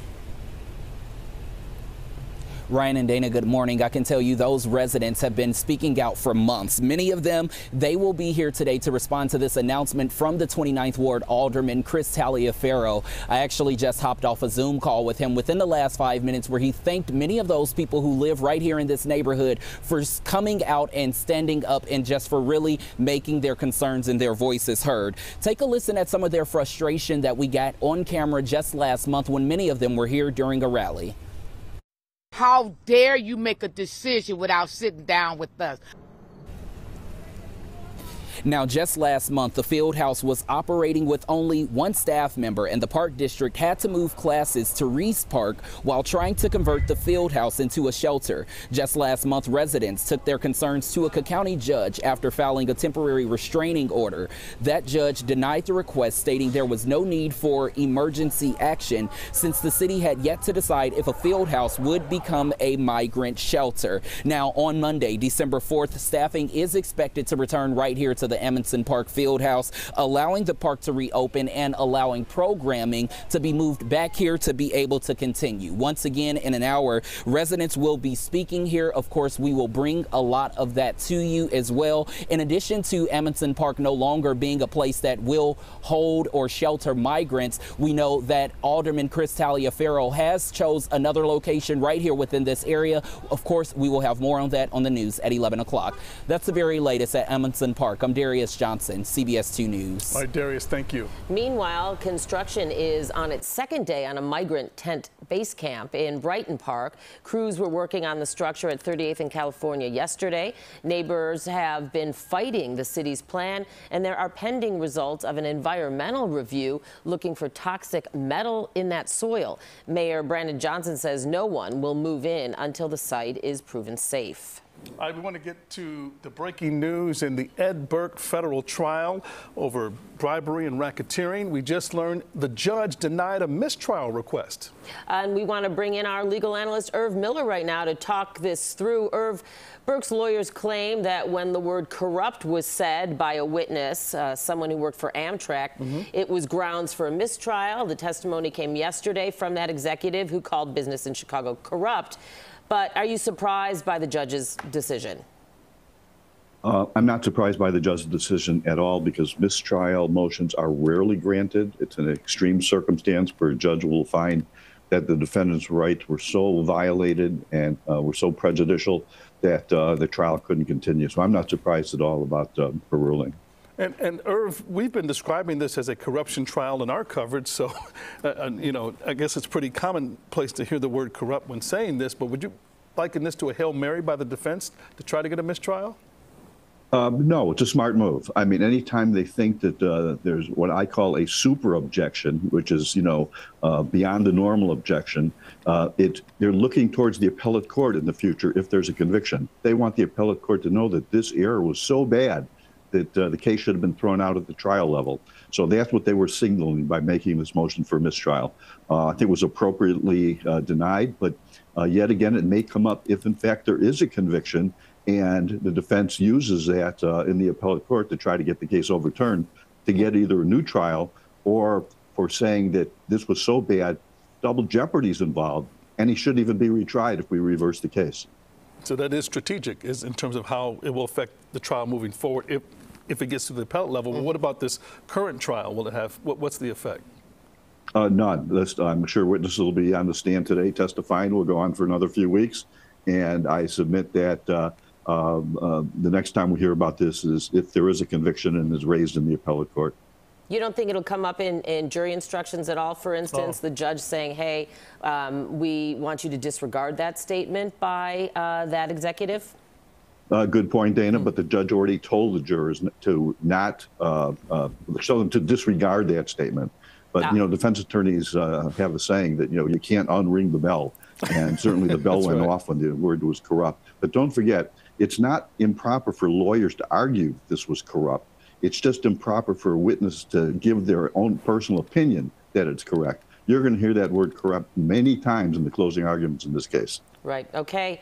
Thank you so much. Our CBS 2 legal analyst, Irv Miller. It's always great talking with you and getting your insight. Thanks. Also breaking overnight in the Chicago South Shore neighborhood, 2 men were stabbed after a fight in front of a building at 75th and Coles. Police say just before 11 last night, the men got into an altercation. Both ended up with stab wounds to the chest. Paramedics rushed them to the hospital. The 49-year-old man is in critical condition. The 25-year-old is in fair. Detectives are trying to figure out what led up to the fight. And also breaking right now, another attempted smash and grab, this one at the Galleria Market on Superior and Orleans. Police say customers, the people inside, tried to steal an ATM but weren't able to get away with it. They took off in a Jeep along with other vehicles there that were waiting. We talked to the owner, who said she woke up to a security alert, turned on her camera, and saw in real time as the Jeep started ramming into the store. We're watching it as it's happening. There's nothing we can do at the moment unless, you know, we get alerted to the police. It's sad that the city has come to this point because it hasn't been the first time this has happened to us. The store owners say they were looted twice in recent years and were robbed only a few weeks ago. Now they're contemplating if they'll keep that store open out of concern for the safety of their employees. A Gurnee police officer will be recognized for saving the life of a woman in a burning car. Police body camera video captured that rescue. It happened on November 9th on Route 41 near Route 120. Officer Cassandra Kanadzik's squad car was rear-ended by a suspected DUI driver, but she, along with help from a bystander, worked to get the driver out of that burning car. That woman, along with 2 passengers, were not seriously hurt. The village of Gurnee will present the officer with the life-saving award at this coming Monday night's board meeting. Children of fallen and seriously injured Chicago police officers will light the Gold Star Memorial Christmas tree tonight. CPD Superintendent Larry Snelling will be on hand for the 6 o'clock ceremony at the Gold Star Families Memorial and Park. That's east of Soldier Field. Leaders of the Chicago Police Memorial Foundation will speak about how they support and help police families dealing with loss during the holiday season. And straight ahead, we are live in Fulton Market, where a new holiday pop-up has everything from ice skating to bumper cars and axe throwing, even a place to propose.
CBS Deals, powered by Shopify.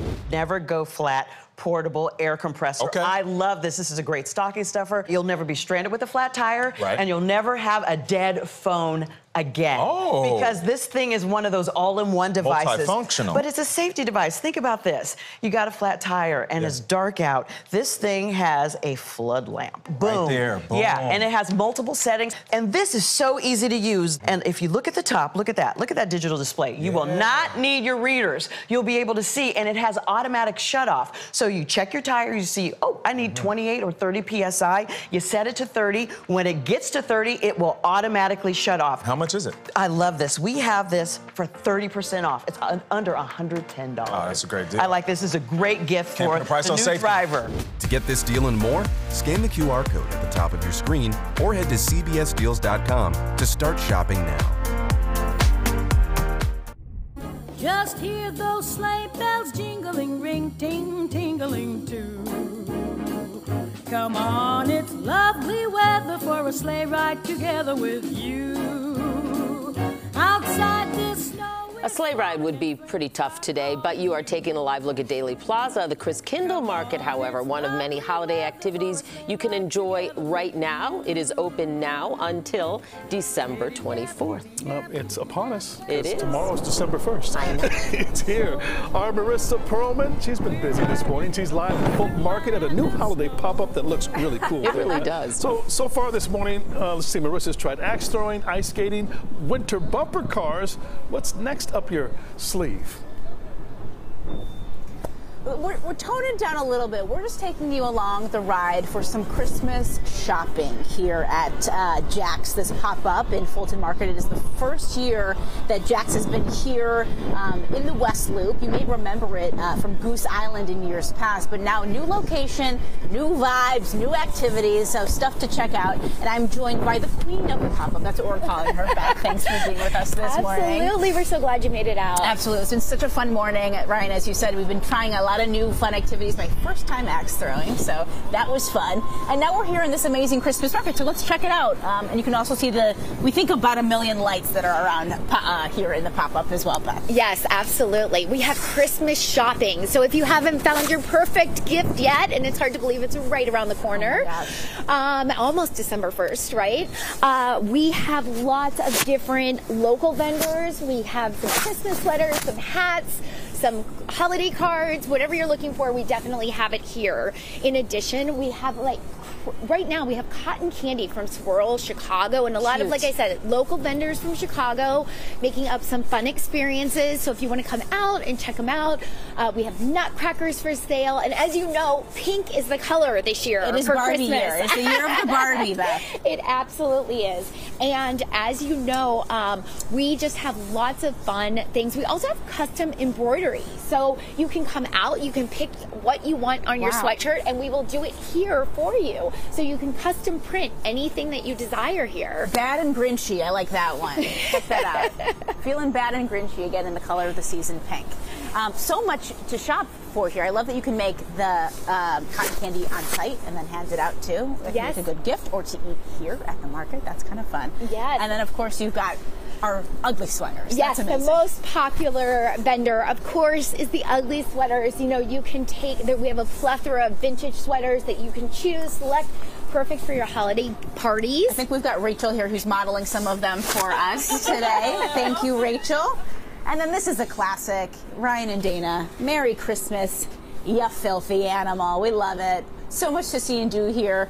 We'll link you to all of the information on cbschicago.com. Hours of operation goes until December 31st. Yes, we're here. Come check it out. Yes, all right, absolutely. Beth, thank you so much. All right, Ryan and Dana, come check out Fulton Market this year. It's a great time to celebrate the holidays. Back to you. We know where to get our ugly sweaters, but, you know, I want to try the axe when I get over there.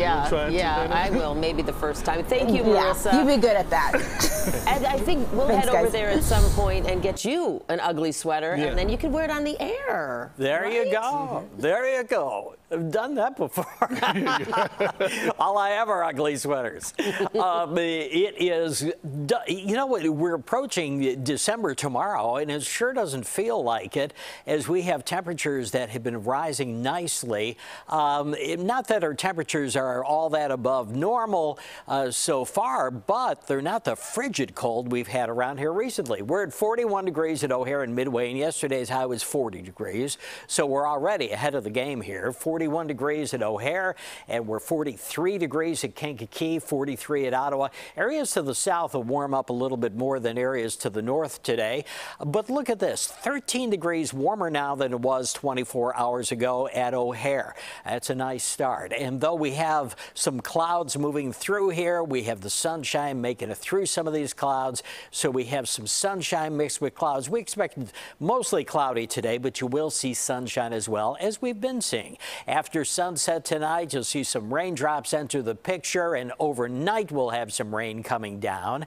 We're looking for highs this afternoon, 46 at O'Hare to the low 50s down in Kankakee. So a bit of a spread in temperatures, and tonight we drop off to 33. But we have that rain around. You can see at 5 o'clock in the morning, it's overspread much of the area and overspreads everywhere by the time we get to, well, this is 8 o'clock in the morning. So we have rain coming through here, especially through the first half of the day, and then hold on to some showers after that as well. And then we get it out of here and we go into a very nice weekend. Tomorrow's high 42 degrees, so we stay at a seasonable temperature tomorrow, and we get quite warm today. And then 43 on Saturday and 46 on Sunday. Tiny chances of rain on Sunday and Monday. And temperatures stay in the 40s, so we have a good stretch of weather ahead, and we're looking okay. Let's check in with Chris Habermill one more time to see how we're doing on the roads. Chris? Well, Ed, I wish I had better news for those who take the Ford and 57 and the Ryan. Had a crash at 87. That got cleared. Got another crash now, back behind in the delay. So let's go ahead and step out to the map so you can see from a distance here where all the action is at. And, of course, this is the issue that we keep having here. We got a brand new crash there. IDOT is working on it. Left lane's blocked on the inbound side at 95th, and just getting word that they are in the process of hooking it up to relocate it, but the damage is done. So the Ford and 57 remain heavy there. And of course, the next big, ugly place to go from here to there, it's a Kennedy. We're almost done with the work, though. Have a great day. Drive safe. Let's be nice to each other. Chris Habermill, CBS 2 News. Thank you, Chris. Well, a basement in Norwood Park has become the home base for an operation connecting artists to a really good cause. Tens of thousands of T-shirts are printed to benefit people experiencing homelessness. CBS 2's Noel Brennan shows us how it works.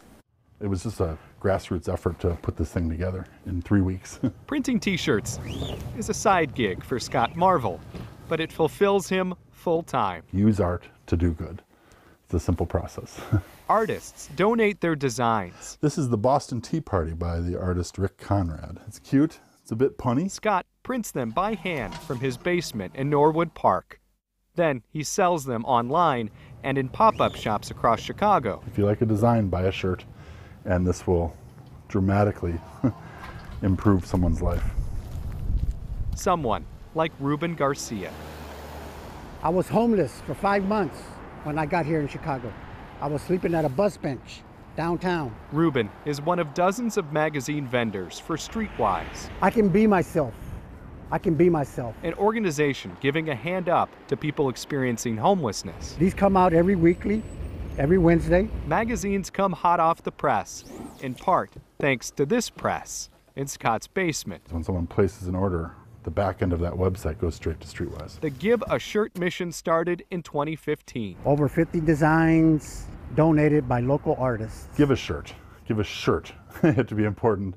It's really important to say that correctly. Tens of thousands of shirts later, sales have raised more than $500,000 for Streetwise. It's cool. We're helping an artist and we're helping a Streetwise vendor. Yesterday, I completed my 1-year anniversary. Giving back can be as simple as giving a shirt. This is one way I can contribute. Noel Brennan, CBS 2 News. What a great way to contribute. Absolutely. Some nice gift ideas. Yeah, that's exactly right. Coming up, a look at the stories we are following today, including what's next for dozens of people impacted by a serious apartment fire overnight.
Welcome back. Here's a look at the stories we are keeping an eye on today.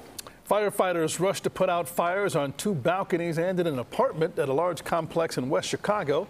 5 people were taken to the hospital for mostly minor injuries. A firefighter did suffer a twisted knee. Residents aren't allowed back in one side of the building on Burr Oaks Drive for the moment. After weeks of controversy, 29th Ward Alderman Chris Taliaferro now says the Amundsen Park Field House will not be used as a migrant shelter. Last month, the field house was operating with 1 staff member when the Park District moved classes to Reese Park. The alderman says it could reopen on Monday, but the mayor's office has not confirmed that. Within the hour, a judge denied a mistrial request from the defense team for former Alderman Ed Burke. They asked for it after an Amtrak executive called business done in Chicago corrupt during his testimony. Now, Burke's lawyers argued using the word corrupt was grounds for a mistrial, and the witness deliberately violated an order about giving his opinion. Well, we're taking a look at another mild day in Chicago. The 10 o'clock temperatures in, and at O'Hare, it's 45 degrees. Temps today are range from the mid-40s to the low 50s from north to south. And tomorrow, 42 degrees with rain, especially in the morning. All right, Ed, thank you. And thank you for joining us here on CBS 2 News at 9. Your local news continues on our digital streaming network, CBS News Chicago. Brad Edwards standing by to take over on the stream at 10. You can find us online on our Paramount Plus, Pluto TV, Amazon Fire, and Roku. Have a great rest of your day. And as always, thanks for spending part of it with us.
And I'm on vacation on the 22nd, so okay, so I'm on vacation after the 22nd. Thank you. No. I'll just use yours. Or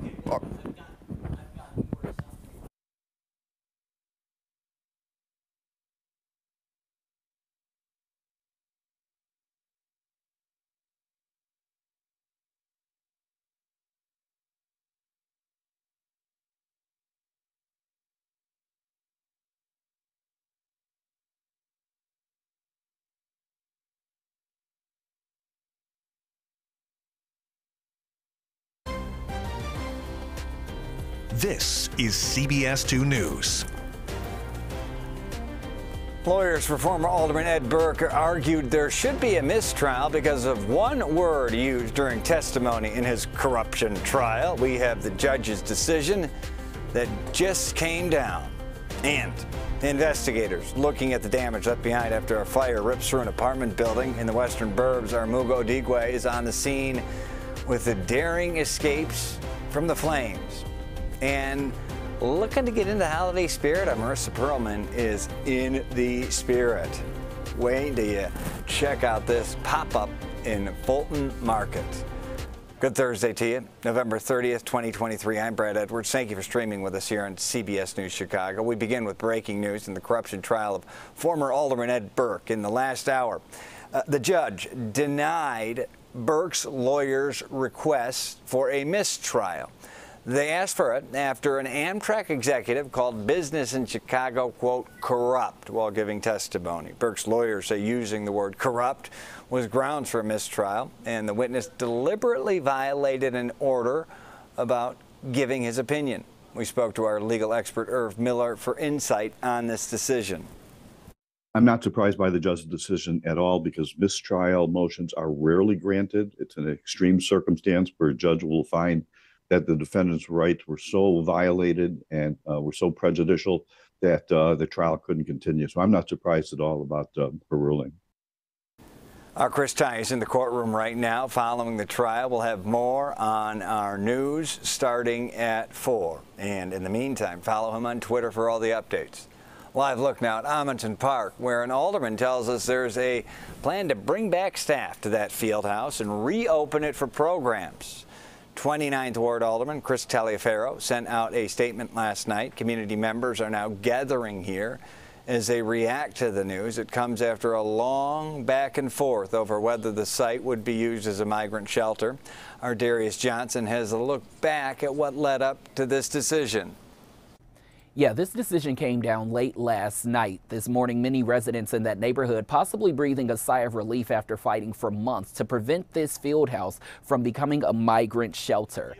Just last month, residents took their concerns to a Cook County judge after filing a temporary restraining order. This after the Community and Park Advisory Council gathered outside the field house demanding things return to normal. At the time, only one person was staffing the park, making hours limited, and Chicago Park District had moved classes to Reeves Park in preparation of the field house becoming a shelter. Here's what residents said during last month's rally. You're not going to continue to play in our faces to make us think that you are hearing us and that you're listening to us, all the while you're still going ahead with your plan. This is our community. We are not going to stand for this. Staffing is expected to return to the park on Monday, December 4th, allowing programming to return and allowing the park to fully reopen once again. Later this morning, we know that the residents of Amundsen Park tell us that they will be holding a press conference at 10 o'clock to respond to the alderman's announcement just last night. Of course, we will be there and we will bring you all the very latest. In the control room this morning, I'm Darius Johnson, CBS 2 News. Darius, our thanks. A Walgreens store is closed on the northwest side after police say someone came in with a gun around 4 a.m. and demanded money from the register. This is a store in Milwaukee and Armitage. We don't know how much money that person got away with, but police are currently on the lookout for him. And police are investigating another attempted crash and grab. This time it happened at the Galleria Market on Superior in Orleans. Police say the people inside tried to steal an ATM, but weren't able to get away with it. They took off in a Jeep along with other vehicles that were there waiting. We talked to the owner, who said she woke up to a security alert, turned on her camera, and saw in real time the Jeep starting to ram into the store. We're watching it as it's happening. There's nothing we can do at the moment unless, we got alerted to the police. It's sad that the city has come to this point because it hasn't been the first time this has happened to us. The owner says they were looted twice in the past couple of years and robbed only a few weeks ago. Now they're contemplating if they will keep their store open out of concern for the safety of their employees. Fire investigators are looking into the cause of an apartment fire in the western burbs. It happened in West Chicago around 1 this morning. Dozens of people are displaced. Armugo Odigwe has been at the scene all morning long. So now that the sun is out, we can really see the damage this fire left behind. Take a look behind me here, because if you look at that balcony, it's pretty much charred. And if we pan to the left, you can see the wood and the insides of this building. Further down, just a bit down there, you can see crews are out here working to board up parts of the building. But let's start with what things looked like overnight. We know fire crews arrived at the scene around 1:10 this morning. At that time, 2 balconies were on fire. The flames so bad that people were hanging out of those balconies waiting for help. We heard from the fire chief. He says a firefighter was taken to the hospital with a twisted knee. Then 5 residents were also taken to the hospital. That includes a pregnant woman who had to jump out of a 3rd-floor window. He tells us another person was then airlifted from the initial hospital to Loyola for burn injuries. Still, a majority of those 5 residents, including the pregnant woman, only had minor injuries. The amount of fire on the 2nd and 3rd floor is incredible. I've been doing this for 40 years, and this is one of the fires where you walk through and you expect to see somebody very seriously injured, and we are very fortunate that did not happen today. The fire chief says about 100 people are now displaced because of this fire, and they're reaching out to a nearby church to see if that church can provide them with a place to stay. He also says they've narrowed things down to 1 unit where the fire started, but the exact cause, that is still under investigation. He stresses, though, that he does not believe this was intentional. In West Chicago, Mugo Odigwe, CBS 2 News. The Illinois Supreme Court is weighing in on bicyclist and pedestrian rights in the state. It all stems from a 2020 case when a teen riding his bike was hit by a car, but the driver took off. His family reached out to their car insurance company to help with the medical bills, but Direct Auto denied the claims, saying the teen would have needed to be in the insured car to qualify for coverage under the uninsured motorist clause. The court will decide if the coverage denial violates Illinois public policy. And now we take a live look outside on what's shaping up to be, a pretty morning out there. And drum roll, please. Mary Kate Glice. Oh, one of my favorites. Absolutely, it's a pleasure to see you, and a great day for you to give us the weather, because it's going to be kind of nice out compared to what we were dealing with earlier this week, right? Exactly. We're getting out of the freezer. We almost will flirt with 50 in spots. I like that. Not bad at all. Right. I mean, we like our 80s, but we'll deal with 50 in December-ish, you know, Exactly. And there's nothing to shovel today, so that's good news. Satellite review is showing, though, we will have an increase of cloud cover. You know what? Can we switch to the first weather computer? Because I have a show lined up there where I want to talk about this change, where we're going to have cloud cover and then build rain into the picture as we get into tonight. So we are going to see heavier cold rain moving in, and ahead of that we have cloud cover. So southwest winds, that will get a little gusty, and that's going to push temperatures close to that 50-degree mark, and there is a small shower chance as we get into sunset and beyond. So we're going to be watching for that. Christkindl Market will be a busy spot today. 48 degrees at Midway. We have 43 now in Valparaiso, 42 degrees in Aurora. So around the region right now, for a end of November, early December feel, not bad. 45 here and Milwaukee, 44 South Bend, Quad Cities at 47. So with the southwest wind component, I do think the Loop will make it to about 51 today. Same for you in Valparaiso, 50 in Morris and 53 in Rensselaer. We will keep it cloudy, maybe a brief sprinkle as we get into this evening, but our wall of rain is going to be moving in for the Friday morning rush. So here is the tonight forecast, just scattered light stuff really, but it's farther to the south. We're going to watch this plume of moisture move in. This is 6 a.m. on Friday. So cold rain, couple of downpours, and then closer to Rockford and the I-39 corridor, that's where we could see a little bit of a sloppy changeover to some snow.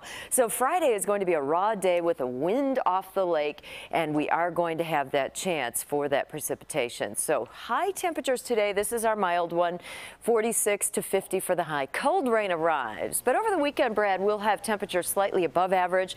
Middle 40s will be the story, and then early next week, a few shower chances. So we get wet tomorrow morning. Okay. Mary Kay, love seeing you. We'll see you in a bit. After being accused of bullying and threats today, Alderman Carlos Ramirez Rosa will lead his last zoning committee meeting. As chairman, he resigned his floor leader and chairman position after this incident on November 2nd. Ramirez Rosa physically blocked Alderman Emma Mitz from entering chambers during a special meeting on a proposal to ask voters if Chicago should stay a sanctuary city for migrants. Other aldermen say he threatened zoning matters in their wards. Ramirez Rosa apologized, narrowly avoided a censure by the city council. Today, faculty at Columbia College hosting a rally and a news conference as they are still on strike. They'll gather at the Student Center at 4:30 this evening, the same time as a gala fundraiser for the college. This is video from a rally when the strike first started a month ago. The group says today they are rallying against the administration's decision to cut hundreds of course selections for spring 2024 and increase class sizes while still not bargaining with the union. They'll be joined by supporters, including parents, staff, and other local labor and union leaders. A sneaker store in the Tri-Taylor neighborhood is missing out on a in-person holiday shoppers this year. Free Club has been closed for a month since a crash and grab. Burglars using SUV to break into the store. Surveillance video shows how the suspects scattered, snatched everything they could in a matter of minutes. To prevent this from happening again, the store owners installed bollards on the sidewalk out front. They'd thought about getting the thick security posts before the crash and grab. You have to get approved by the city, but starting off, you don't think of that stuff. You know, you just really think of the basics. You don't know, you don't really think like a thief. Flea Club is still taking online orders, but say their business depends on people shopping in person. Their goal is to reopen in a couple of weeks. Gurnee police officer will be recognized for saving the life of a woman in a burning car. Police body camera captured on November 9th. The officer stopped police squad car, was rear-ended by a suspected drunk driver on Route 41 near Route 120. The officer and a bystander worked to get that driver and two passengers out of the burning car. They weren't seriously hurt. Village of Gurnee will present the officer with a life-saving award at a board meeting this week. You're streaming CBS News Chicago. Keep it right here. Ahead, honoring a civil rights icon. We're looking at the push on Capitol Hill for a new federal holiday, nearly 7 decades in the making. And if you're looking for some fun to kick off your holidays, our Marissa Perlman has a fantastic pop-up. You are not going to want to miss this coming up.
And a live look in right now.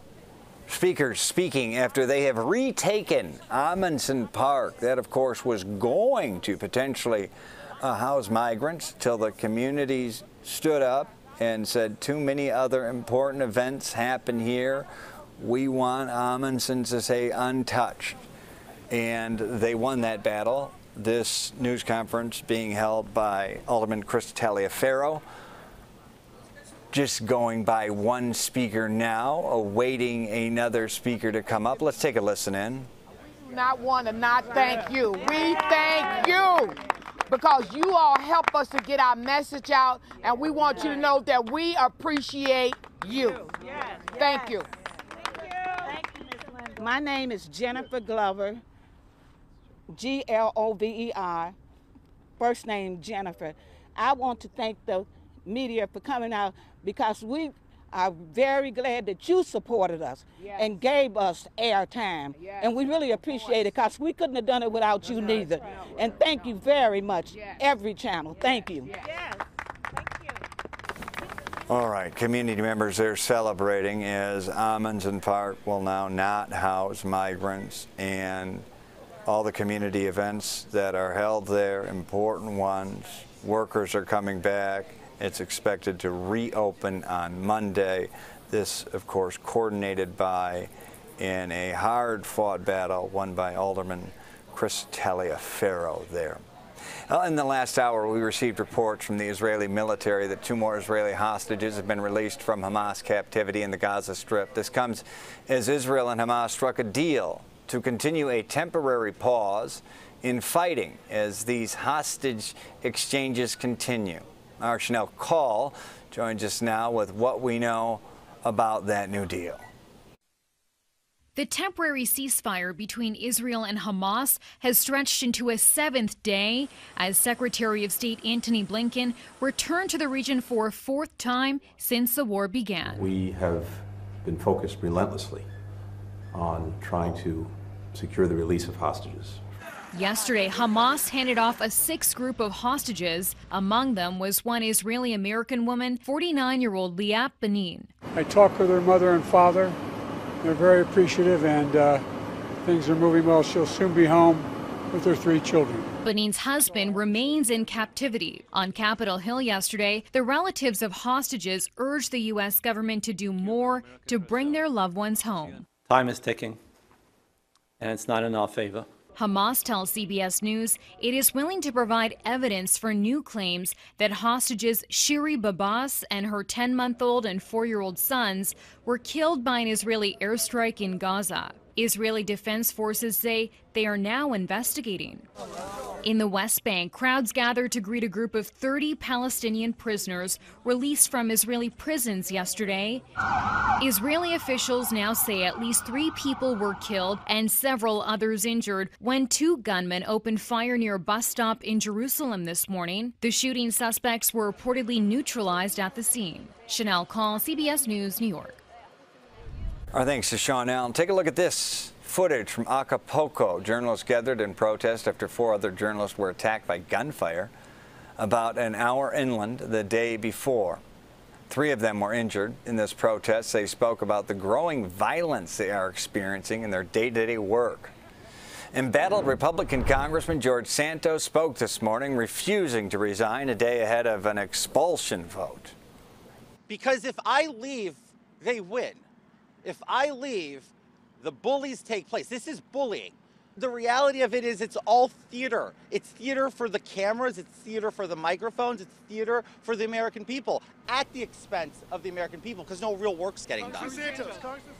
And he may be the main protagonist. Congress is set to vote tomorrow on whether or not to expel Santos. The New York politician already faces 23 federal charges for alleged fraud tied to his campaign finances. He pled not guilty. A Health Ethics Committee report found he broke campaign finance laws by sending some of the money on Botox, shopping, and travel. If he's expelled, a special election to replace him would be held within 90 days. Friday is the 68th anniversary of the historic arrest of Rosa Parks on a bus in Montgomery, Alabama.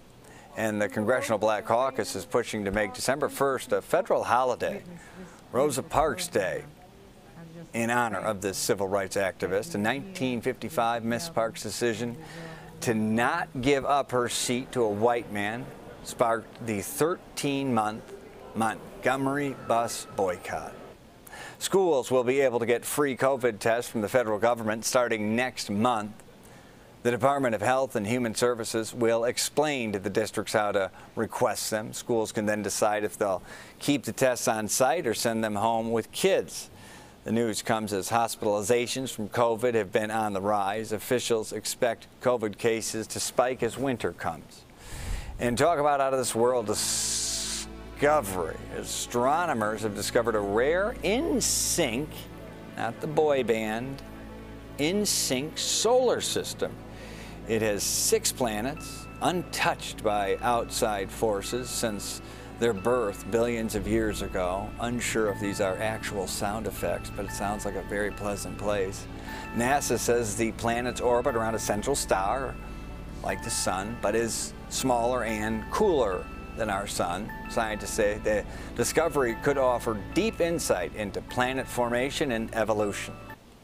Well, it's the holiday season, and we're out in Fulton Market to get a sneak peek at a new pop-up. Our Marissa Perlman takes us for a look inside this winter wonderland.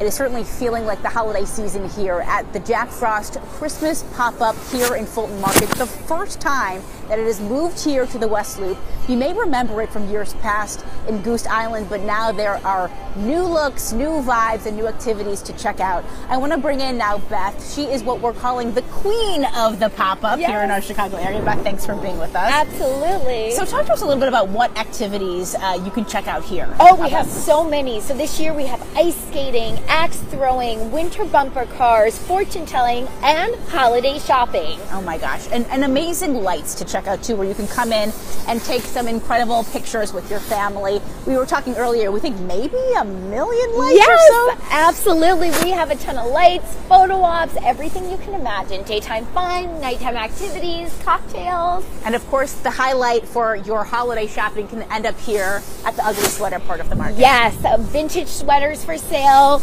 We have the perfect one for you. I know Rachel is here showing off, modeling a little bit of what you can get. These are all vintage, which is really cool to see, and a lot of local vendors, which is important. Yes, we have local vendors from Chicago displaying all their favorite things. There's holiday cards, ornaments, ugly sweaters, anything you can imagine. Fantastic. Beth, thank you so much for spending the day with us. It has been so fun to check it out. For all of the information about the pop-up, we will link you to that on cbschicago.com. Again, the market here and the holiday pop-up is open until December 31st. For hours, well, you can check out on our website. Reporting in Fulton Market, I'm Marissa Perlman, CBS 2 News. And coming up from